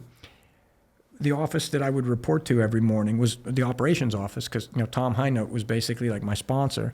He was like, hey man, look, you need a desk. That's your desk. He's like, but I don't want to see you on it. He's like, I want to see you out there. You're training. You're going to be part of this unit. Like, you get out there and get as much. He's like, every Monday, or he's like, every Friday, let's review Friday morning the next week's training rosters. And whatever you haven't done already, you get with that detachment that's going out next week, and you participate in that I'm like, yes. So for me, at that age, at that time, I was like, this is nuts. It was like baseball fantasy camp, if that was your thing. You know what I mean? Okay, yeah. I'm like, hey, we're gonna shoot tomorrow, and then the next week we're gonna do this, and then we're gonna go. It was nuts. But anyway, so Angelo Owens was his name. He's a petty officer there. He was injured, so he was in the intel or the operation shop. And one day we're sitting there, and he looks at my name tape. He goes, hey, sir, you know what your name means in English? And I was like, I know what it means. His mom was Italian, his dad wasn't. So, Angelo Owens, right? So there's a young sailor who's waiting to get his class date. So he's kind of like, admin in the space there. He's like, what's it mean? And so I look at Angelo and I go, tell him. And he goes, right. He goes, so Pietragallo. He's like, Pietro is a rooster. And he's like, no, I'm sorry. He goes, Pietro's a rock, and a gallo is a rooster. And the kid's like, Rocky Rooster? And Angelo goes, shut up, kid. He goes, that's too long. He's like, Rocky. He's like, that's your new call sign. And I'm like, right on. I'm not going to argue. Dude, Rocky's it. I'm like, that's yeah. So by default, my son is Rooster. I was like, but Michael thinks it's funny because one of his fraternity, my son, he's at Teal College. I guess one of his fraternity brothers thought it. He's like, oh, he goes, Stonecock. All right. So Michael's like, yeah. I'm like, oh my God, stop. The one with Stonecock. That's what this episode's going to be. Yeah, right? I'm like, we'll dedicate that to my son. I'm like, Michael, discipline. Anyway, long story short, so Trog comes up to me and he's like cracked out. I don't know. It was like he was on too much caffeine. He goes, oh, dude, switch seats with me. I'm like, man, like literally right behind this drywall, like there's the long green table. The guys are in there pleading for their jobs, and you're like, oh, switch seats with me. And he points to the wall above my head, right? So I turn and I look, and every seat had a framed picture above it. Well, above my seat was an F-14, two F-14s and a break over an aircraft carrier. He flew F-14, so if he sat in my seat, he thought that was good luck. His seat had a rubber Zodiac with team guys about to go across the beach. And he's like, dude, it's good luck. Switch with me. I'm like, okay. Yeah, no, it makes sense to me. So we switched like two idiots, and yeah, it was, but the entire process, I get, thumbs up. And what was bizarre too, is I'm sitting out there with guys who are like desperately don't want to leave the community. And I'm like the one guy and I was very, very clear. I really was. I was like, look, it's been an incredible ride. I mean, I appreciate every step of the way, but the platform's going away. And if I can get a chance to make a move now, no one's. So that was something you've always had in the back of your mind. Right. Exactly. It goes back to my, relentlessness, right? For you, that was like, oh, I'm doing aviation now. Right. And some people still have that. And you got to circle back to that, you know, what happened. But it's a testament to, like, if you really want something and you stick with it, you're more than likely going to get it. Yeah, well, something's going to happen. Yeah, for sure. Something's going to happen. Something's going to happen. But so in that case, what ended up happening was, the budget cuts, and I got approved. I got approved for the transition. Now you got to wait for a fiscal vacancy. Of course. Right? So didn't happen, but I was able to get an extension in my release from active duty because the date of the board was after my termination date, my involuntary, I remember what they call it, involuntary release from active duty. So like, I'm not getting out, like the job went away. But because the date of the board was after that, they extended me like another however many months. So I was like, okay, great. So I go to the board gives thumbs up, everything's good. We're in the office one day, still up at Little Creek, and still getting after it. And, Tom's like, you know what? He's like, there's a new officer detailer in D.C. now. He's like, he came from our command. He's like, let's give him a call. So he gets him on the phone. He goes, Rusty, you son of a bitch, it's Tom. What's going on? And I hear like, hey, Tom, how are you, right? He said, listen. He goes, I got a young lieutenant here trying to desperately to transition over from aviation. What can you do for him? Well, what's his name? He gives me his name, or gives him my name. What's his social? Because like serial numbers were like social security numbers, right? So give him my number. He goes, let me call you right back. I'm in the office when he calls back. And he was like, Tom, he's like, this is a shame. He's like, if I would have had this request 6 months ago, I could have walked it through in an afternoon. He'd have been all yours. And he was like, but as it is now, there are 0 vacancies for the next cycle. And he's like, I can hold on to this. And he's like, well, the guy's being separated, And he was like, well, augment with a reserve element. Mobile unit, I think it was EOD Mobile Unit 10, was at Fort Story, like right between Norfolk and Oceana, I think. Or it was close. It was like, from, you start at Oceana on the beach and drive north. It's like Fort Story, Little Creek, Norfolk, all in a row. He's like, tell him to affiliate with the reserve unit. That'll keep him in the mix. And then when the fiscal vacancies become open, we could move them. We'd move them back to active duty and send them your way. So I did. But in the meanwhile, I'm like, yeah, but I need a job, So I took a job with a company out of Northern Virginia, a security firm out of Northern Virginia that did executive protection. And I was like, okay, like that could be cool. Let's see what that does. Lead you some places. Yeah, let's see what that does. So because of that, and again, there wasn't a lot of, God, I'm trying to think, like back then, like not everybody had a laptop or a smartphone, like those were in the infancy stages. So I suppose now, I guess you could do some reserve training online, but, back then it was basically there's a whole portal now. Yeah, back then it had to be like, in person or correspondence, like by mail, Geez, I was born in the right era. You were. So long story short, I was able to drill a bit, but then once I started to get longer assignments, prolonged assignments, I just, I switched over to the IRR, the inactive ready reserve. You basically fulfill your reserve commitment in a non-drilling status. So, did some really interesting work there. Worked some celebrities, worked a large part of the Saudi royal family. They came here to Pittsburgh for an organ transplant. And at the time, he was the governor of Riyadh, right? Prince Salman, governor of Riyadh. Well, now he's King Salman, right? Yeah. And I don't know, a couple years ago, there was a documentary about like how the kingdom has changed and how much more, progressive and there are women in leadership ministry roles, things like that. So, we're watching, not deliberately, just kind of accidentally, there it is, right? And they show one of the princesses, and they're like, Princess Rima bin Sultan, minister of such and such. And my wife goes, oh my God. She goes, girls, Daddy was her bodyguard when she was 2 years old. And I'm like, I just feel real old right now. Dude, I'm that's like, wild. Yeah, true story. But they were a great family. They really were. I think, in my opinion, they kind of embody what you would think, like what a Westerner would think that like Saudi royalty would be like, that regal. Every sense of the word. They were just very, very kind. Like even you could even see like the way their staff, their retainers, like they regarded one another. It was neat. And really for us to work that detail, they didn't need us. They really didn't. I think it was more like you were there like because of their position, like someone of that position, of that Give them a status. sense of comfort. Right. And, yeah. And really like to expedite movements, things like that. But I don't think, there was no real. I've worked some executive protection, and a lot of times I'm like, no offense to the people I've did it for, but like some of them I'm like, am I needed here? Mm-hmm. Like it becomes more of like have someone they're comfortable with Right. and familiar with to like, Right. like you said, get them to, especially if it's a crowded area. It's like they don't want to have to talk to people. They, Sure. they just want someone who's going to push them along so they're not the one saying, Exactly. Yeah. Like, hey, sir, I'm sorry. We've got to yeah, go. exactly. So I get it. Yeah.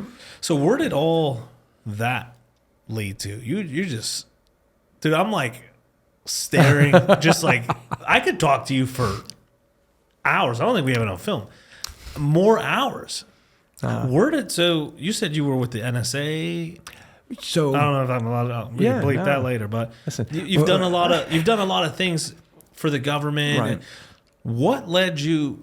Because a lot of guys in your position, you see them, especially now today's social media. They're doing documentaries and books. What led you to stick with the entrepreneur spirit of things? it's kind of wild because so to back up a notch. So I was actually on an assignment in Northern Virginia for that company, the same company I was telling you about, on September 11th. Excuse me. Oh, And only this guy was a different kind of character. He was the Director General of the Saudi National Guard. A lot different than our National Guard. That is basically they're like secret police. okay. Now he had an office in Washington D.C. Couldn't tell you why. He was odd. So we'd been out all night the night before, and we get back. We had an apartment that we stayed in when we were in town. Dropped him off, knowing full well we wouldn't even hear from him until like late afternoon the next day if he was going to go out again. Right, and we had people like that, a full command post at his estate. So he's not moving without notifying us in advance, so forth. So I literally turn my phone off, and I stick it in the kitchen somewhere, and I go to sleep. So I wake up a little bit later than normal, but not late, So I get up, and I don't know if this is probably well before your time, but we all thought we were really cool. We had these Motorola Razors. They were called Motorola Razors, little flip phone. The pink one came out. My mother went like nuts with it. I'm like, Right? They look like the Star Trek communicators from the didn't TV they bring show. them back with like a touchscreen? If I'm not sure, I think they did. tried to bring it back. I think or they something. did. But these were like the Mark I Mod 0, like the old first generation, right? He had text capability. And so I get up, three things happen like simultaneously, right? Go to the kitchen, make coffee, look for my phone. I'm like, okay. So you ever do that now it's like K-Pods, right? So it's like, Oh, you just pop it in and leave. like back then the trick was like it's drip coffee. So like if you're fast enough, you like move the pot and stick your mug under it. So I got like half a cup to get me started, and then so I grab this coffee and I grab my phone and I go sit. I would lift up, I open my phone and I've got a lot of missed calls from my wife, too many, and I'm like, oh man. So I'm like, no, our son wasn't born yet. Our second daughter was on the way. So I'm like, Alexandra, she's 24 now. She was like 1, maybe going on 2. And I'm like, oh my God, something happened. Either my mom, my dad, her mom, her dad, somebody. Like, call me this many times for good news, So I go to call her. I set my coffee down. I go to call her while I sit and I turn on the TV. And she's like, hey, where are you? And I'm like, babe, I'm at the apartment. I was like, we were out late last night. And all of a sudden the TV cues up. There were, because I understand that phenomenon. It's like, oh my God, Northern Virginia, the Pentagon's been hit. Mike's in Northern Virginia. I'm like, I'm not at the Pentagon. I'm like, it's okay. Yeah, it's a big area. But I get it. Everybody wants to know, where is everyone, right? So this thing just hits like everybody else. I'm like, oh my God. So she's like, are you okay? And I'm like, no, I'm not. And I was like, listen, let me call. Everybody good? Yeah. I said, all right, I'll call you right back. So I hang up. The first call I made was the Navy offices here in Pittsburgh. And I was like, hey, this is Mike Pietragallo. I said, I processed through there in 89. I said, here's my social. Can you get me back to active duty? It was my first call. Can you get me back to active duty? And this young ensign probably had the same job I did when I came home after, officer candidate school, right? After AOCS. He's like, sir, we're going to have to call you back. Things are hectic, right? I said, no, I get it. So call me back. So later that night, I get a call from a close friend of mine who had been with the same company I'm still with, but who had left to go work as a contractor for the CIA. And he calls me up and he's like, hey man, I'm just checking on some of the guys. You okay? I'm like, yeah, I sure am. I'm like, I'm here in Northern Virginia, He was like, all right. He's like, well, part of the reason I'm calling, he's like, what do you think about coming to work for us? I was like, yeah, right on. What do I do? He's like, well, I'm going to, get you a name and a phone number. Call him up. He's like, his name's Danny. He's like, he's my boss. And he's like, right now we're looking down the road. There's going to be a need. So I was like, okay, super. So I started down that path and ended up, shortly after that. Yeah, probably shortly after that, I ended up in Israel. I did 2 years out of the embassy there, worked with a fantastic group of guys. Fantastic. Now that job was actually in support of a State Department contract. And, again, like anything else, you cross paths with some guys who are just the best that you could imagine. I've trained with some guys from Israel. They all had the same name. I'm sure they didn't tell us the real name, but if I tell you what, the most biggest hearts and just savages. Oh yeah. We were supposed to be 20-30% in this one drill we're doing. You look over, they're trying to murder each other because everything to them is do or die. Right. The guys that specifically we were training with. And then we went to the evolution at the end of the day, 4-day class. At the end of the day, it was the evolution, which we coined the murder wall because you were put in with one person, you were given a scenario, and you had sim guns, and it was right. Them dudes went after it. So I can't even imagine, the people you were affiliated with. But again, some of it was a pleasure, and others, and even within our own, element, we were all contractors, right? We're teams of 4. And we hit the ground. We started 2 teams of 4 in Tel Aviv. We already had 2 teams in Jerusalem that were already underway. So Jerusalem supported operations into the West Bank and Jericho, just geography. And then our teams operated exclusively in the Gaza Strip. Now, a lot of that was escorting U.S. diplomats and foreign aid, USAID, U.S. aid personnel. But, looking back, especially after last October, with the Hamas attacks into Israel, looking back at it, I'm like, same enemy, just a couple decades later, nothing's changed except they've gotten more bold, right? I remember attending meetings where we delivered millions of dollars to 7-Up, the 7-Up bottling company in Gaza. That's where the money went. Who got it?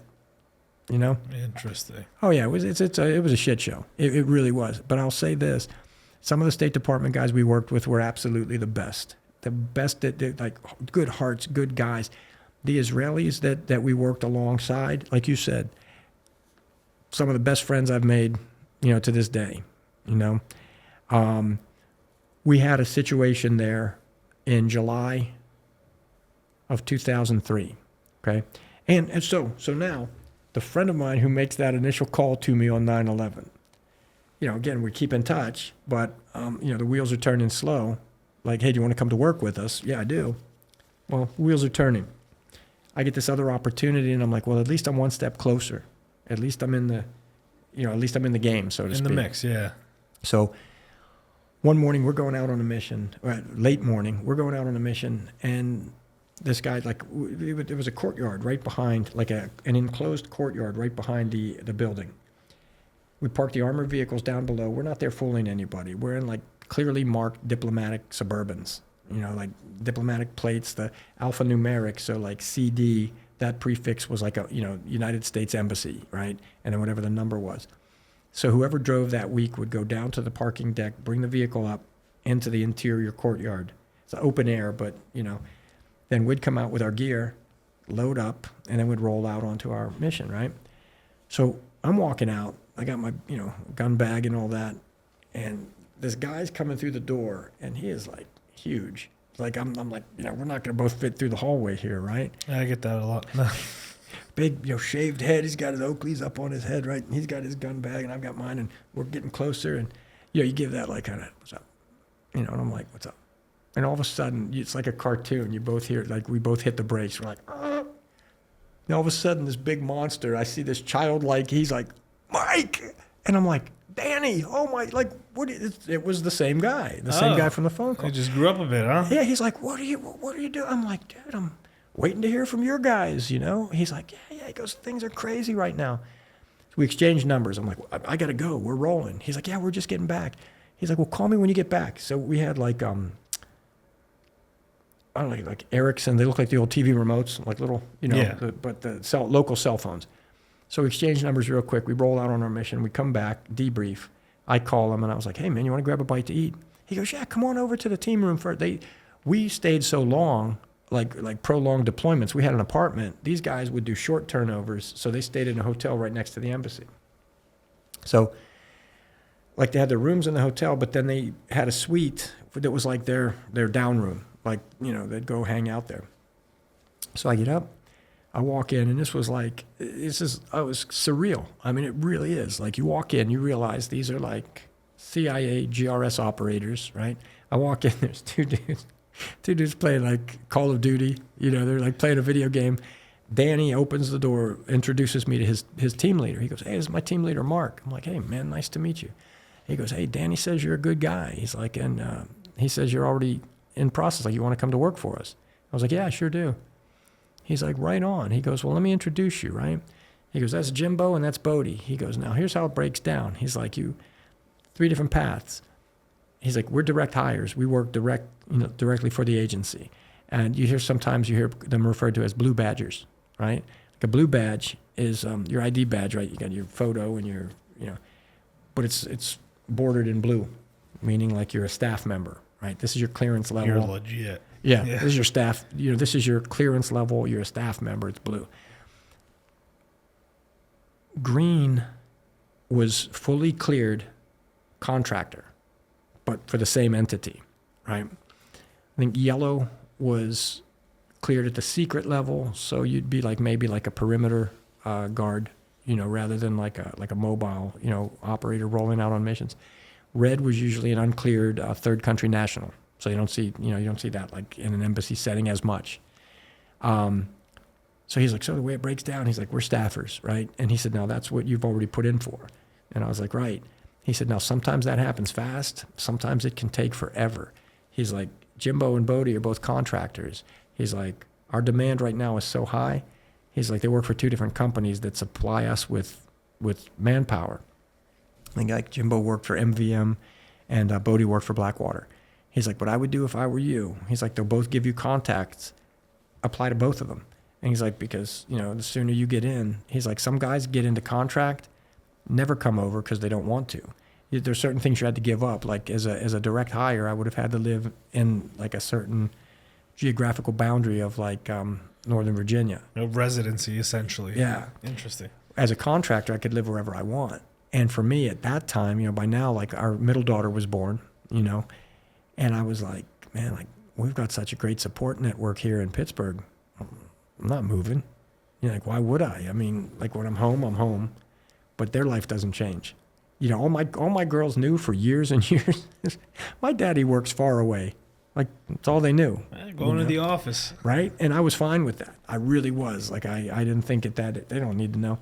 As opposed to like if we had been in a military town or even like at the staff member at the agency, then your world becomes that, so that all of their friends or all the children of all of your teammates who are also staff members, you know, and you're, it's fine, but I mean anytime my wife needed anything, 2 sets of grandparents, 1 set of great grandparents, aunts, uncles, and you give your family, and like obviously it's not as dramatic with policing, but you know I got a lot of friends in the military, who were in the military, who still are in the military, and there's something embedded in men and women who choose that life, you know, and the family. I'm not speaking for everyone, but I know for policing, let's say I'll dumb it down a lot. For policing, like I genuinely love it. I love training. I love pushing myself. I love being in those environments. You know, like I'm the type of dude. We had an incident. You know, active shooter ended up being a scare, but this time it was active shooter, right? And I see the panic in some people's eyes, and like for me, it was like, this is what we've been training for. Right. Like our card's called. Let's go. You know, like that's how, because I'm so passionate about this and I've invested myself into it.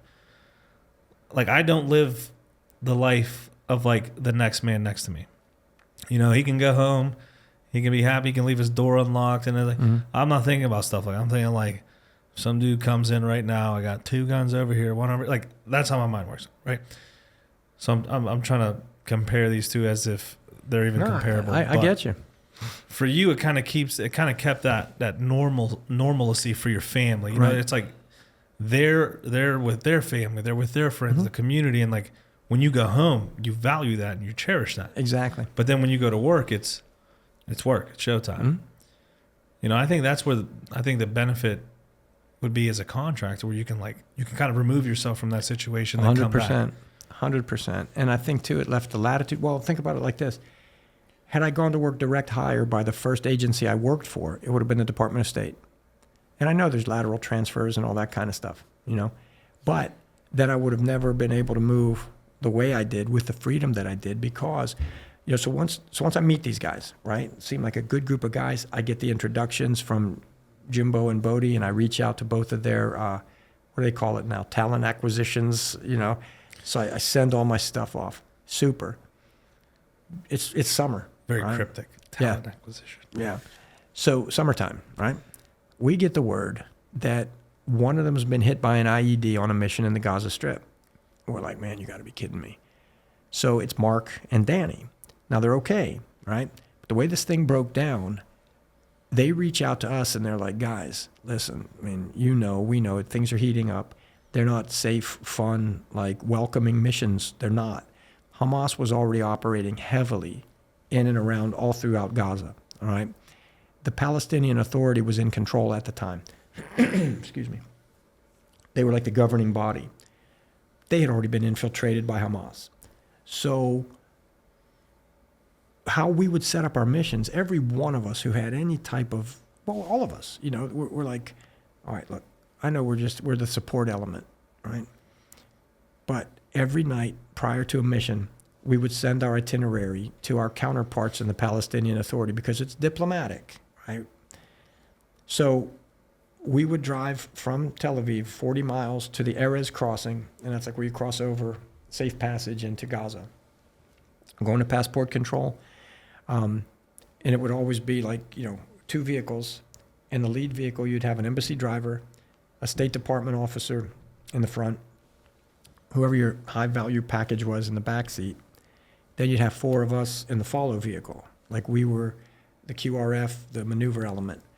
So whichever one of us, one of the backseaters in the follow vehicle would get out, we'd gather up all 4 of our passports, all of ours, because the Israelis would extend that courtesy that you didn't go through passport control. I would take our 4 passports, I'd go up to the lead vehicle, I'd grab their passports, I'd go into the diplomatic line, get them all, boom, boom, boom, boom.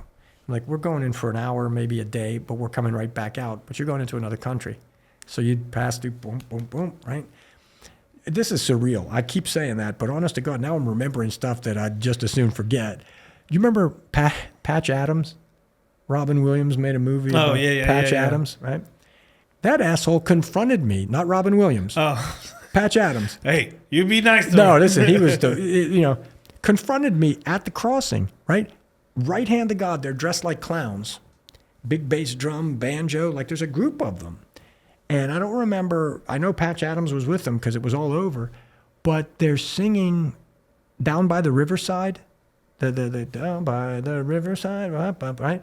But they're changing the names, the words to like, don't want no CIA down by the rivers. I'm like, we roll up, I get the passports. As I go to walk up, all of a sudden they pop, like they come out of the building. And I'm like, not for nothing, but ever since I was a little kid, nothing freaked me out more than clowns. Oh, yeah. So here I am. I'm like, so over my earpiece, I hear, who are those clowns, right? And then like I get the iron neck. The comedy wasn't lost on me, but I'm just like, what the hell is happening?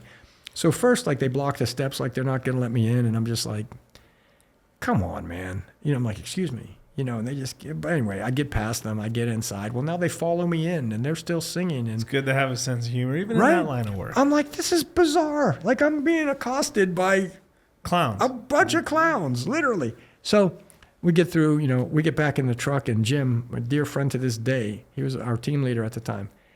He looks at me, he goes, Rocky, what the fuck, bro?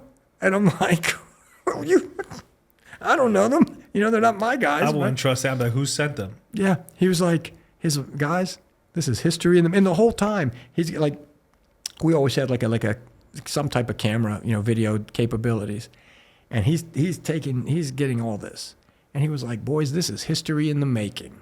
This is history in the making. So yeah, evidently.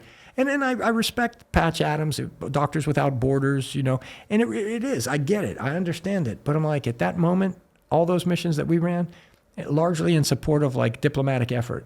Like we're here with USAID. We're funding and executing a water plant that'll draw water from the Mediterranean, desalinate it, and make it drinkable, make it potable.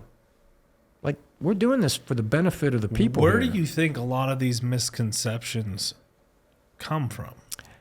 I don't know, man. Sheer hate and propaganda, right? Well, propaganda is a huge thing, but especially with social media, like back in the day, so it was probably a lot harder to get information out. But like with social media, TikTok especially, man, someone said if you want to know the truth, look on TikTok, which kind of baffles me that those two go together. Or they said this: if you want to know what's happening in an area, go on Snapchat, click the maps. You know how? Right. I don't want to. Do you know what Snapchat is? Listen, I do know it. Listen, I'm the only one in my family that's not on it because I'm like, I'll do something stupid. I really will. I'll be like, I'll snap at the wrong time or do something inappropriate. But no, so like they have this heat maps, and like the more people that are posting there, you can literally click these heat maps, and it'll show you people you're not following, whatever. It'll show you what people are posting right there on their story. So someone had told me, they're like, you want to know what's really going on in places? Go on Snapchat maps. Go wherever you're looking and click the heat maps, and you'll see real people posting real stuff, real fucking life. That's the Relentless, real people, real stories. But you'll see what real people are posting in real time. And I tried it one day. That we get all these, what's happening in Israel, what's happening over here.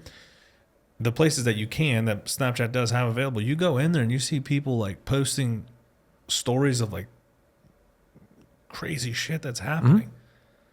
And it's like, so information is so publicly available right now. Oh yeah, for sure. Now think about this though. This was like 2 decades ago, right? So it wasn't as fast. It wasn't as like by the time it got to you, you already had a cover story or an explanation, right, depending on what it was.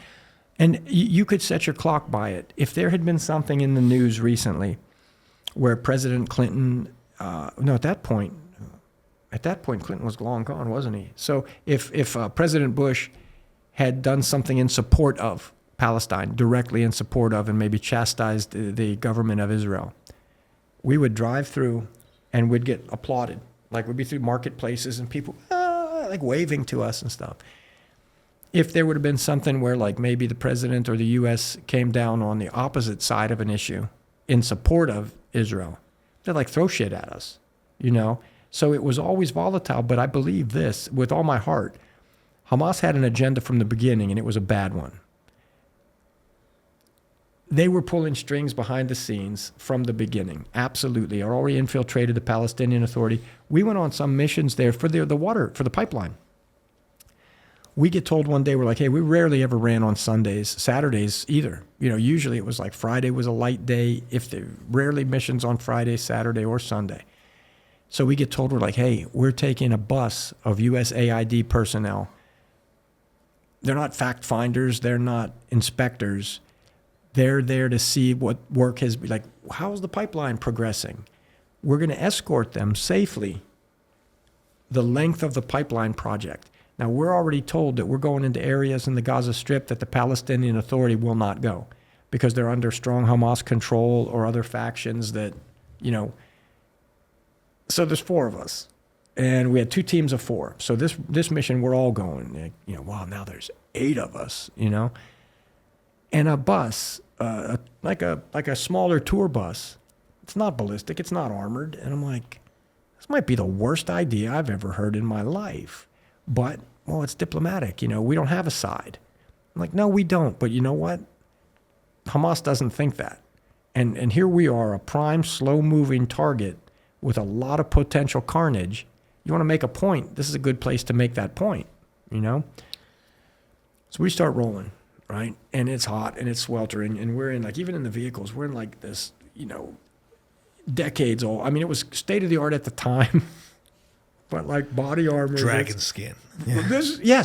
Yes, that's exactly what it was. And you guys had dragon skin at that time. We did, but this was first generation, so it was heavy. It wasn't as heavy as what the embassy provided for us, but a lot of guys did go out. It might have been the first issue of dragon skin, and it was more comfortable because at least because of the scales, you could, if you everything sat, was self. Yeah.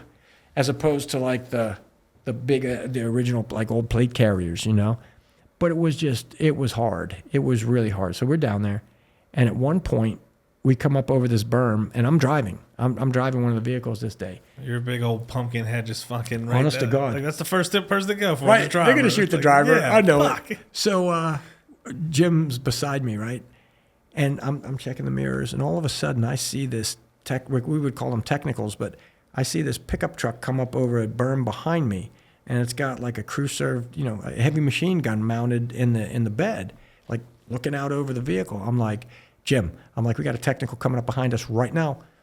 We've got rifles and sidearms, but we're in an armored vehicle that this weapon can chew up, right? And I'm like, it's coming up fast on my left. So Jim looks, there he goes, and as he drives past. Everyone I don't think they knew we were there, because when they saw us, I think they were as surprised as I was when I saw him in the mirror, right? They're like, and Jim's like, well, there he, real calm. He's like, well, there he is. Now, Jim at one time was the youngest Ranger ever to make it into Delta, right? Subsequent to that, I met the next guy who was even younger than him, and, you met a successor. Yeah.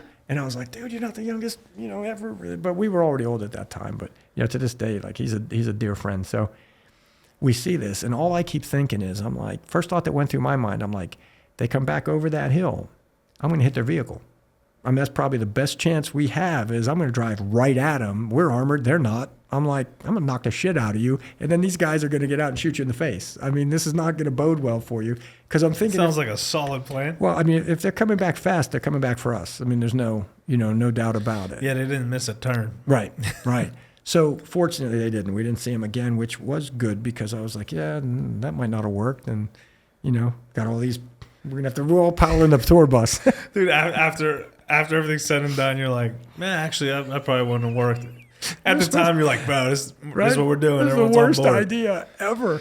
But how many of those stories are told, right? Nobody ever talks about the ones that went terribly wrong, Yeah. But so, that's all part of what we've been doing. So now our, my friends, my new friends from the agency, they get hit. So they give us a debrief. Now, they offer to give us a debrief like, hey, we'll come in, we'll sit down with you. So I tell Jim. Jim tells our people, State Department, swear to God, they say no. They're like, no, that's all right.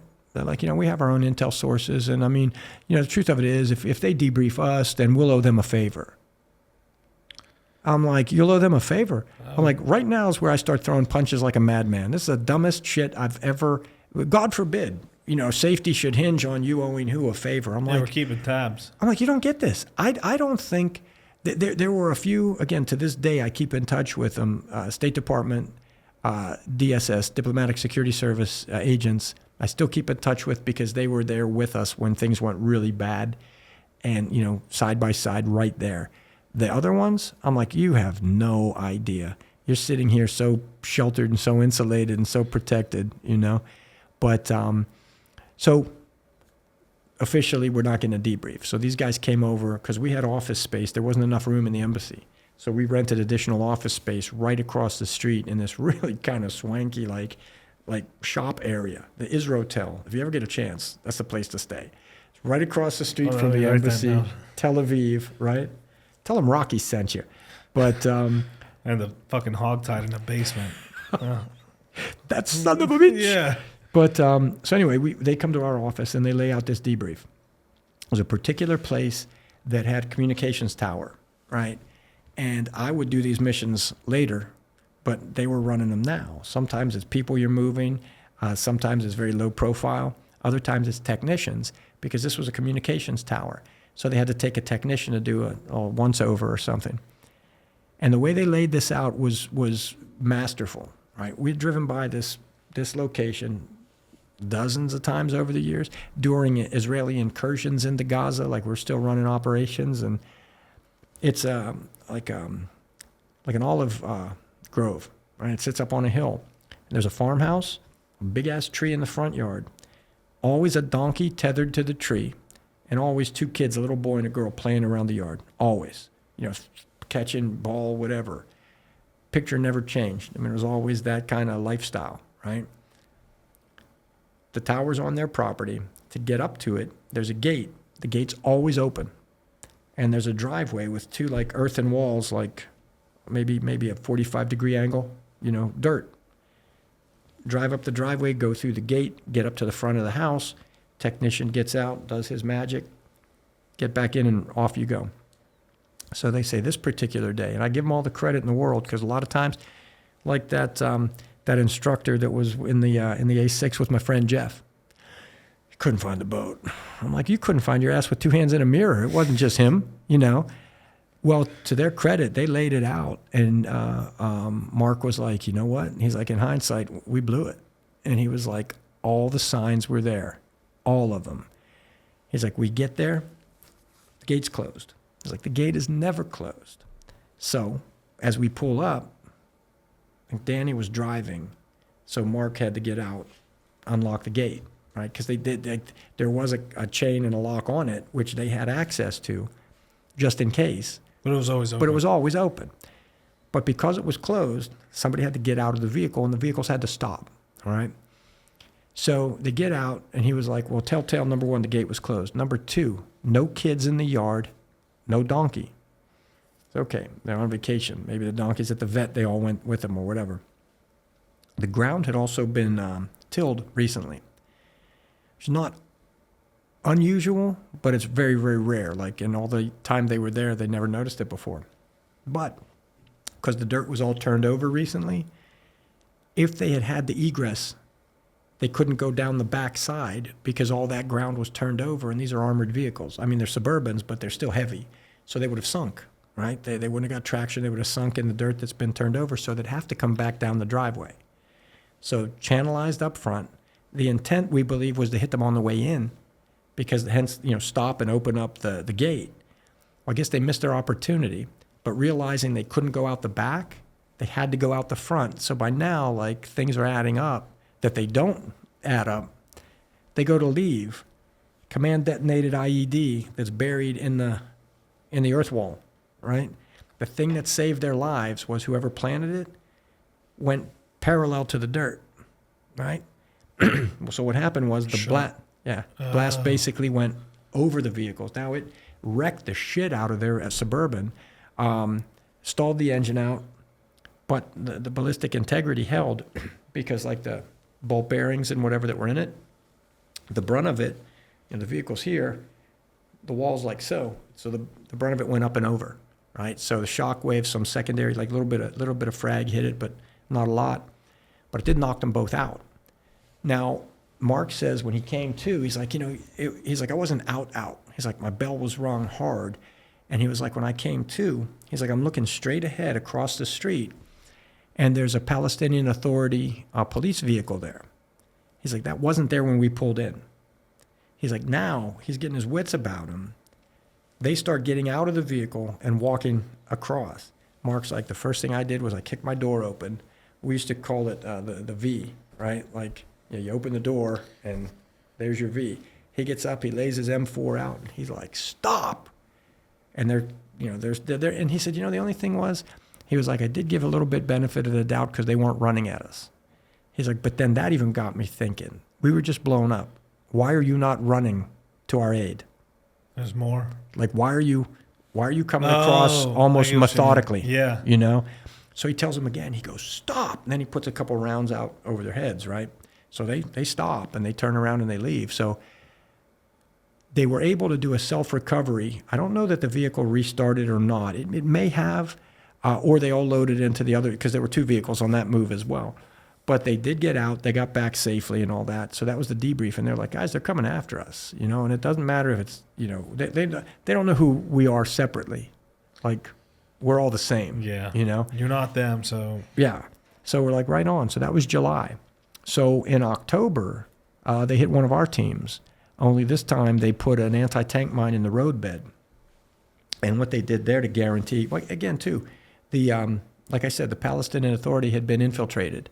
So we knew that there were Hamas operating in and among the people who were guiding us from point to point. We had complained about that so many times. We're like, look, we're not adversarial. I get it. But we're on a protective mission. Why in the world are we telling someone else outside of our team what time will be where? And by the time we get to the crossing, you lead us the rest of the way. It makes no sense. It makes no sense. Why don't we tell them where we'll be, and then they could have people meet us at the spots rather than like drive us to it? To know the route and all that. Makes no sense. Well, they blew up one of our Suburbans and killed 3 of 4 teammates of mine, dear friends of mine. And what was surreal was the way we ran was one team would be the hot seat team for a week. So any missions came up, we would take it. The secondary team would either be QRF, or if a second mission came up, they would do that one, right? So what ended up happening was that was our mission. The night, like, we were hot seat. 6 weeks prior, out of 8 guys, we turned over 3. So now you're like, come on, man. We had almost a 50% turnover. We can't stay on the same teams anymore. Like, we got to redistribute. So I moved from Bravo team to Alpha. And I remember I was like, man, send somebody else. Like, why do I have to go? Oh, come on. You got to be a team player. The new guys are coming on board, this and this. So one of my best friends, he was still Bravo 2. And now I'm moving over to Alpha. Like, I'm going to be Alpha 2. And I'm like, we're living in the same house. We're seeing each other all the time anyway. But I'm like, that's bullshit, man. I mean, like, we've been Bravo from the beginning. Like, I don't want an Alpha team. Like, that sucks, But anyway, it's our run. The evening prior, we get called by the defense attaché's office, which never happens. And they're like, hey, guys, we understand that you've been to the southern tip of Gaza before. Defense attaché needs a route reconnaissance. You're going to help that mission. You're going to go in low-profile vehicles, under the radar, and you're going to take them along while they do their route reconnaissance. So for me, I was like, check. I mean, because the other stop that we were going to make was one stop all day at a very nice hotel to do interviews with Palestinian students for Fulbright scholarships. Well, Gaza's under lockdown. Like, they're not going anywhere. So, hey, congratulations. Here's your scholarship. But you can't take it. I mean, you want it, but you can't go. Right? Oh, yeah. I understand. So, but it's part of the diplomatic process, right? So I'm all geared up because we're going to get to do something off the charts that we haven't done before. Our guys launch a little bit earlier. The other team launches a little bit earlier. We're moving a little bit later. They get hit. We get word. We roll in, and the rest is history. I mean, 3 out of 4 are already dead. We were able to recover the bodies, though, because it got so bad that when they were hit, the words we're getting is like there's already a crowd like in the hundreds. And I remember this vividly. My team leader, Vic, he tells me as we get to the Erez crossing, we get out of the vehicles. He says, he's like, listen, he's like, you're in charge. He's like, I'm going to go with Oscar. Like once they bring him up, I'm going to fly with him to the hospital. He's like, if he died, because we don't know his status. I mean, everybody else is dead. We're thinking he's not long, either. And he's like, if he dies, I don't want him to die alone. He's like, you take over. I'm like, roger that. We don't know where the other guys are yet. So in the interim, we're getting word that they're being taken to a hospital in Gaza City. So I get a phone call from the embassy, and it's the regional security officer, and he's a good guy, very good guy. And he's like, Rocky, he's like, got to recover the guys. And he's like, we're getting the same information, but at different times. He's like, got to recover the guys. He's like, this will not turn into another Mogadishu. And at that moment, it was still vivid, I think, in everybody's mind. It had only been 9 years prior, and that's all I'm thinking is like, oh, these fuckers are not going to drag the bodies of my team through the streets. That's not going to happen. So, yeah, we had done enough route reconnaissance. We had been all over there for a year and a half. So we had everything in our GPSs, right?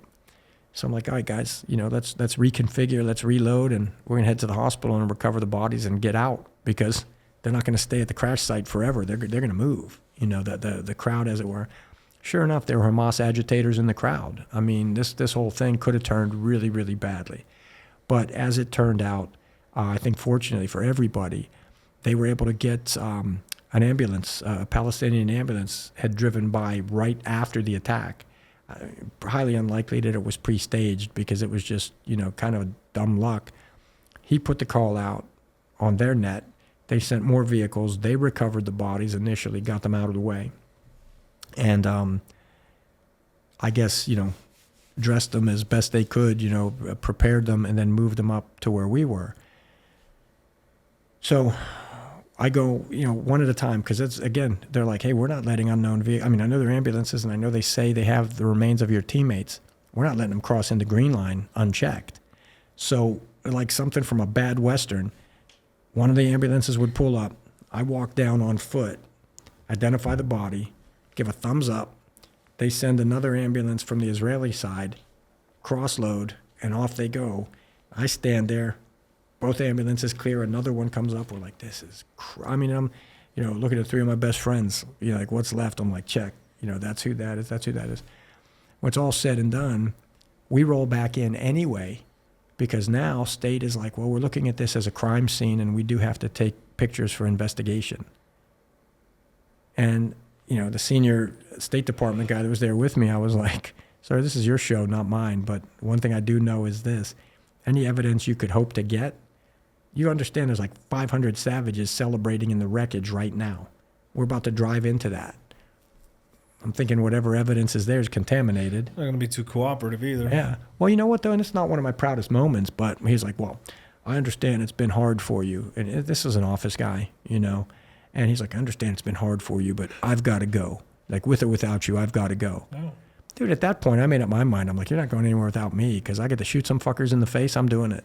Especially now. You shouldn't have the bad judgment to celebrate over the wreckage of my teammates, And fortunately, thank God, it didn't come to that. But I didn't, and after that, there was a lot of talk like, oh, man, these guys, these are the guys that took the State Department back in there, yada, yada, yada. I'm like, dude, I can go in for a noble purpose, so stop talking that shit, It's that misconception, man. Like, I think we put a lot of our bias, everyone's looking through a lens. Mm-hmm. We all live different lives, have different experiences, and we view things through our own personal lens. No matter how close you are to someone, how much you have in common, everything we view is through a lens. And I try to explain this to people because, like, the first thing I love having these conversations because I get this kind of get an idea of your lens. Mm. And it's just unfortunate where the climate has taken us that we can't sit down and have conversations with people who we agree with mm-hmm. or disagree with or view things differently. Like, because their lens is the right lens and it's like, for sure. I'd be doing the same thing. You're dancing over that. No, I will die. I will die in honor, attempting to make things. You'll never make them equal, right? But that's where I stand. And then you have people who would be like, "Why subject your team to that? Mm-hmm. Why?" And so there's no right or wrong answer. No, all I have to say. No, it was bizarre too. But shortly after that, very shortly after that, things started moving, and I was able to go. Both Blackwater and MVM contact me relatively back to back. So I was like, okay. I went through a train up with MVM. And right after that, I get a call from Mark Adams, the guy that I met in Israel, who's Danny's boss, one of the two that was ambushed before we were. Okay, right? yeah. And he's like, hey, like, I hear you're gonna be back in the States pretty soon. I said, yeah. He's like, well, I'd like to talk to you when you get home. I was like, okay, great. I'll be back in 2 weeks. I get home. I call him up. He's like, well, good news and other news. I was like, okay. He's like, the good news is, he's like, your clearance came through to work for my old agency. I'm like, your old agency? He goes, oh, yeah, I resigned. I'm like, dude, like, you invite me to a party, then you're not there when I show up. Like, what the hell?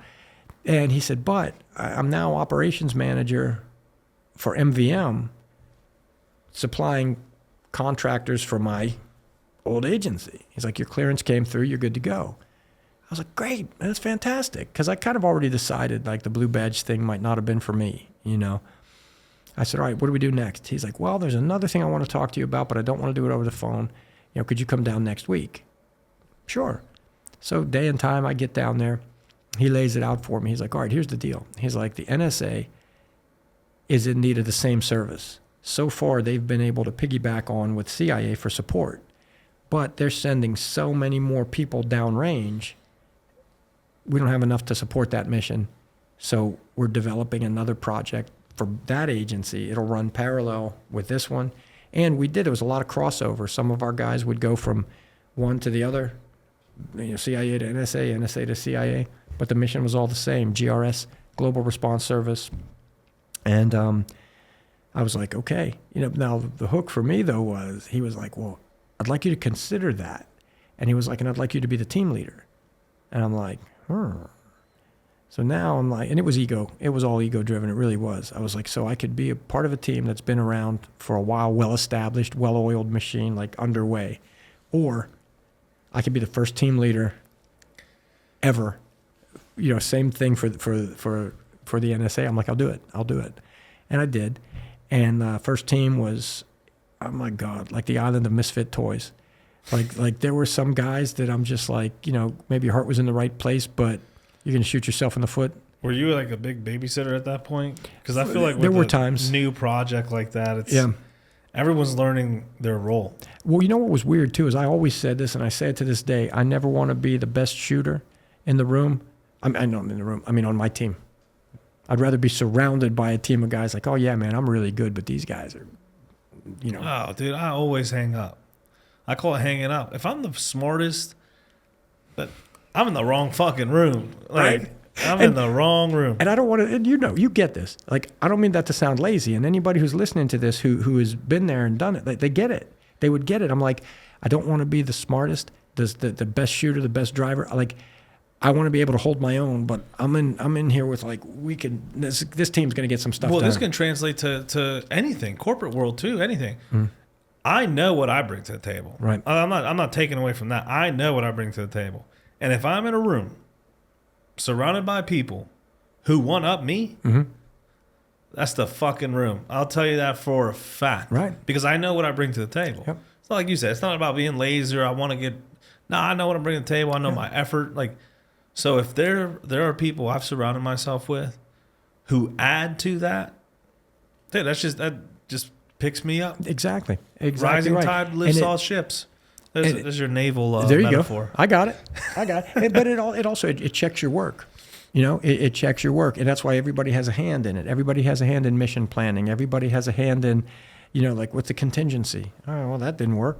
What's next? You know, but the first wave, unfortunately, was all clearance driven.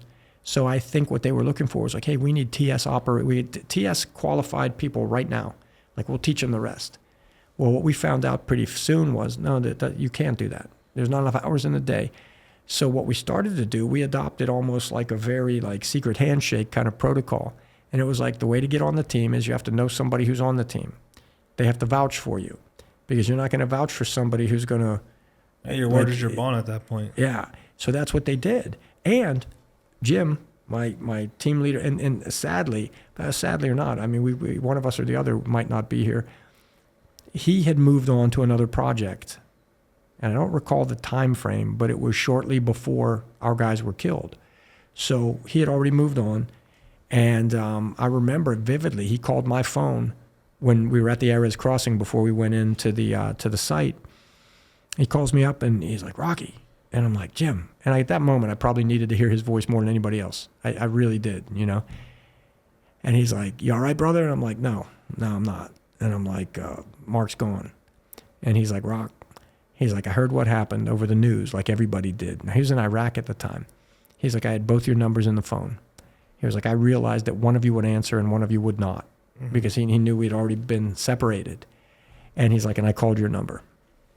And I'm just like, God damn, man, you know. But he was able to come on board that project at NSA, took over as the project manager. So it was his idea to be like, look, if you want to be one of us, you got to know one of us. Get an introduction, then we'll we'll work it from there, you know. So we were able to attract some really good guys, really built up the team, and did some good work, you know. But I think to circle back to how this translates to an entrepreneurial spirit, I have to say for me it was the time between deployment cycles afforded me the opportunity to do something completely else, like literally completely removed, you know.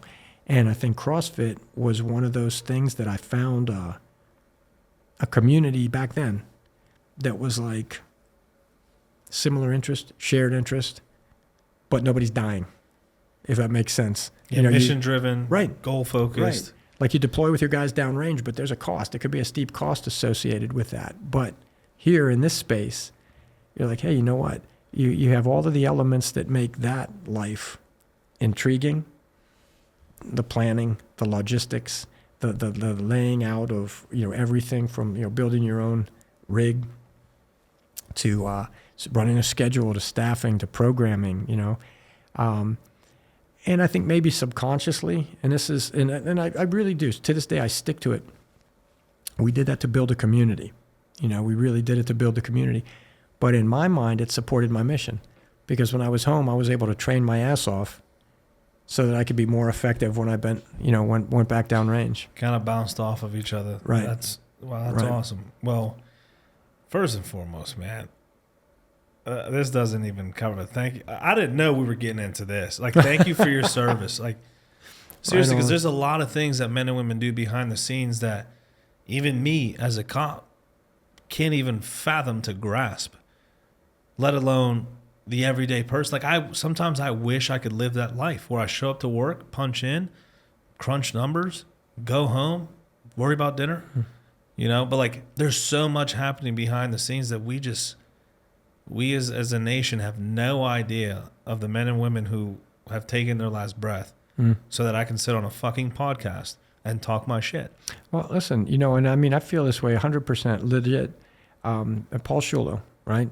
The day before he was killed, he had been out. I think he had like bronchitis or something, so he'd missed several weeks of training, and I was about ready to go back. I was a couple weeks shy of returning, and when I was home, we'd always train together, and he was just a good guy, And I remember talking with him about, like, he's like, yeah, he was a good job, had a great job in IT at Bayer, and he was like, and I just realized, I'm like, I have to do something that matters. Like, I really have to do something that matters. And he had shared this with me at one point, that he wanted eventually maybe to work his way to the FBI or something at the federal level. But he was like, yeah, but before I get there, he's like, Pittsburgh's home, So he applied to the academy, was the oldest, what do you call them, cadets? Cadets, yeah. Was the oldest cadet in his class, finished first overall in everything, academically, physically, like. You want it or you don't. Right. And in his early 30s, and I'm like, brother, I get you, I do, but I'm the guy who's like, we're wrapping up knees. And yeah. Like I can still keep up, but I gotta, dress up a little bit more. But he put his heart into it, and he did it. He did great, And the day before, we'd worked out together. His first day back, and it was a horrible workout. It was called the Filthy 50. It's a CrossFit benchmark workout, and it's a grinder. And he walks in, we'd always have it on the big whiteboard, and on the wall there. And he walks through the door and he sees me, and he had this smile that was like contagious, like he walks in, he sees me, he's like, hey, and I'm like, hey, brother, I'm like, I was starting to think I wouldn't see you this trip, And he looks at the board, and I'm like, yeah, you picked the day to come back, So, pushed through the workout, did well, and we're talking about the weekend. Like, hey, you got plans for tomorrow? What's going on? And that kind of thing. And the next morning, my rugby club was hosting a clinic for a couple colleges. And then I think there were 3 colleges that came up for the clinic. After the clinic, we would have 2 games. Like 2 of the teams would play one another. The other team would play my team. And on our way from the clinic to set up the field, I get a call from a mutual friend, a dear friend. He's like, hey, did you hear about Paul? I'm like, no, what's up? He's like, Mike, he was killed this morning. And I was like, no, man, don't tell me that, And I mean, that's, so yeah, like you said, there are times that you go, what if I had a regular job? What if I just, but I think the difference is this, like to me, my regular job, I mean, we started a CrossFit box and developed a community around that. And even back then, I mean, so many people from our gym went to Paul's memorial service, like it was just part of the family, So that's as close to normal, I think, as I'm ever going to get, which is fine, it's okay. But guys like you, we don't, I guess we had a choice, but we made it. And it's the right choice. Oh, yeah. I wouldn't go back. No. Like, I didn't go into this. I never wanted to be a cop. I actually grew up on the other side of that line. And the longer I do it, the more into it I get and the more invested I get because it becomes to mean a lot more. Sure. Mean a lot more to me. And to, like at the end of the day, I want to leave something behind that like money can't buy. Right. Like a feeling that you did something that matters. Yeah. When I take my last breath, I'm like, I did what I set out to do. So, where can people, you talk about this community, like, one thing I look at for gyms is the culture.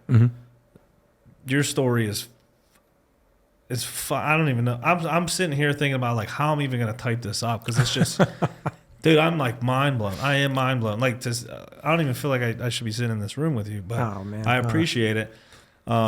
Where can people learn more of CrossFit Pittsburgh and become a part of this community if they heard your story and they're like, man, I've been looking for a gym or I've been looking for a change and this sounds like it for me. Right. Well, it's our website, CrossFitPittsburgh.com. I think we're all at I think my daughters have that fancy social media thing going. It's called Instagram. Instagram. What's that one? Spaceface or Space? No, Facebook or MySpace? Listen. Here's the crazy part, right? I was too old for MySpace, or it was gone before I knew it. My kids are like, Dad, nobody uses Facebook anymore. I'm like, well, my old friends and I do. All right. So Facebook is more of like a family and close friend niche. Like if someone who follows me on Instagram follows me on Facebook, I delete it. I'm like, oh, dude, that's too close. That's too close. You're not supposed to know me at this level. Yeah, right on. So I think my daughters do like Instagram, for CrossFit Pittsburgh. I think I have an Instagram. And where are you guys located? East End, right behind Bakery Square. Got the restaurants right there. Hamilton Avenue. Like if it wasn't train tracks and closed off, you could walk from our door straight into Bakery Square, right? But instead you have to kind of go around.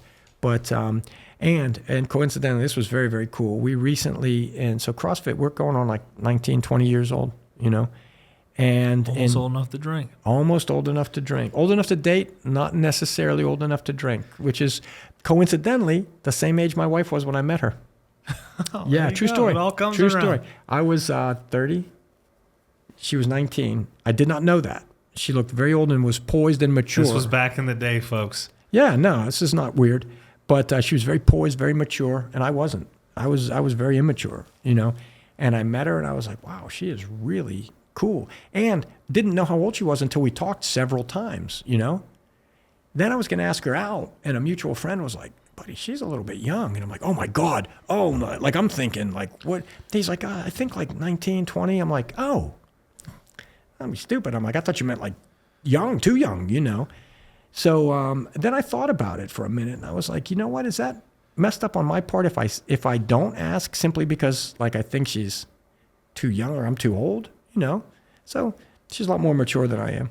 So it worked out. That's all that matters. But yeah, so CrossFit's like 19, 20 years old, and in July we just started a jiu-jitsu academy co-located at our gym. And very, very cool. One of your previous guests, Lou Armazzani. Lou Shout out to Armazzani, Lou. Right? My dear friend, childhood friend, Rob Sorreo, we trained together since we'd known each other since we were little. Wrestled together at Central Catholic, boxed golden belts together at the amateur level. I went into the Navy. You know, our paths, you know, we always stayed together, but, you know, half a world away. So he's been a black belt now for a couple years. And I trained with him. And I called him up over the summer to get just back training with him. I said, hey, you know, we got space and time after the classes for the day. How about if we start training again? He's like, yeah, definitely. He's like, it's about time you get back on the mats. You know, that'd be great. Super. In the same conversation, I was like, because, you know, he previously had expressed an interest someday. I'd like to have my own school. Today's the day. And I'm sitting there and I'm like, buddy, you know what? If we're going to do it, we've got the space, we've got the mats, you've got the knowledge. So the next time we talk, maybe the next day, he was like, you know, we really should affiliate, because if you don't, you kind of flatline. You know, like iron sharpens iron. Our teacher needs a teacher. Yeah. And he had known Lou, and he said, you know, Lou Armazzani. He's like, I think we should reach out to him. You know, and I said, listen, I'm the very, very silent partner. You're driving the bus. Like, you do it. So he did. He talked with him, and I was able to meet him and train, you know, at his place. Good dude, man. He's a good wild. dude. I mean, that guy's a warrior. Strong. You know, that guy is a warrior. And so, you know, for me to be able at this stage of my life, you know, like, I'm not getting any younger, but I'm going to go out the same way I came in. You know what I mean? Kicking and screaming, baby. Covered in somebody else's blood, screaming my head off. This is the one. I'm gonna end it with your call sign, brother. This is the one with Rocky, and I appreciate you for jumping on, brother, and sharing your story. Absolutely. Thanks for having me. Anytime. And we're out. Later. All right. Thank you.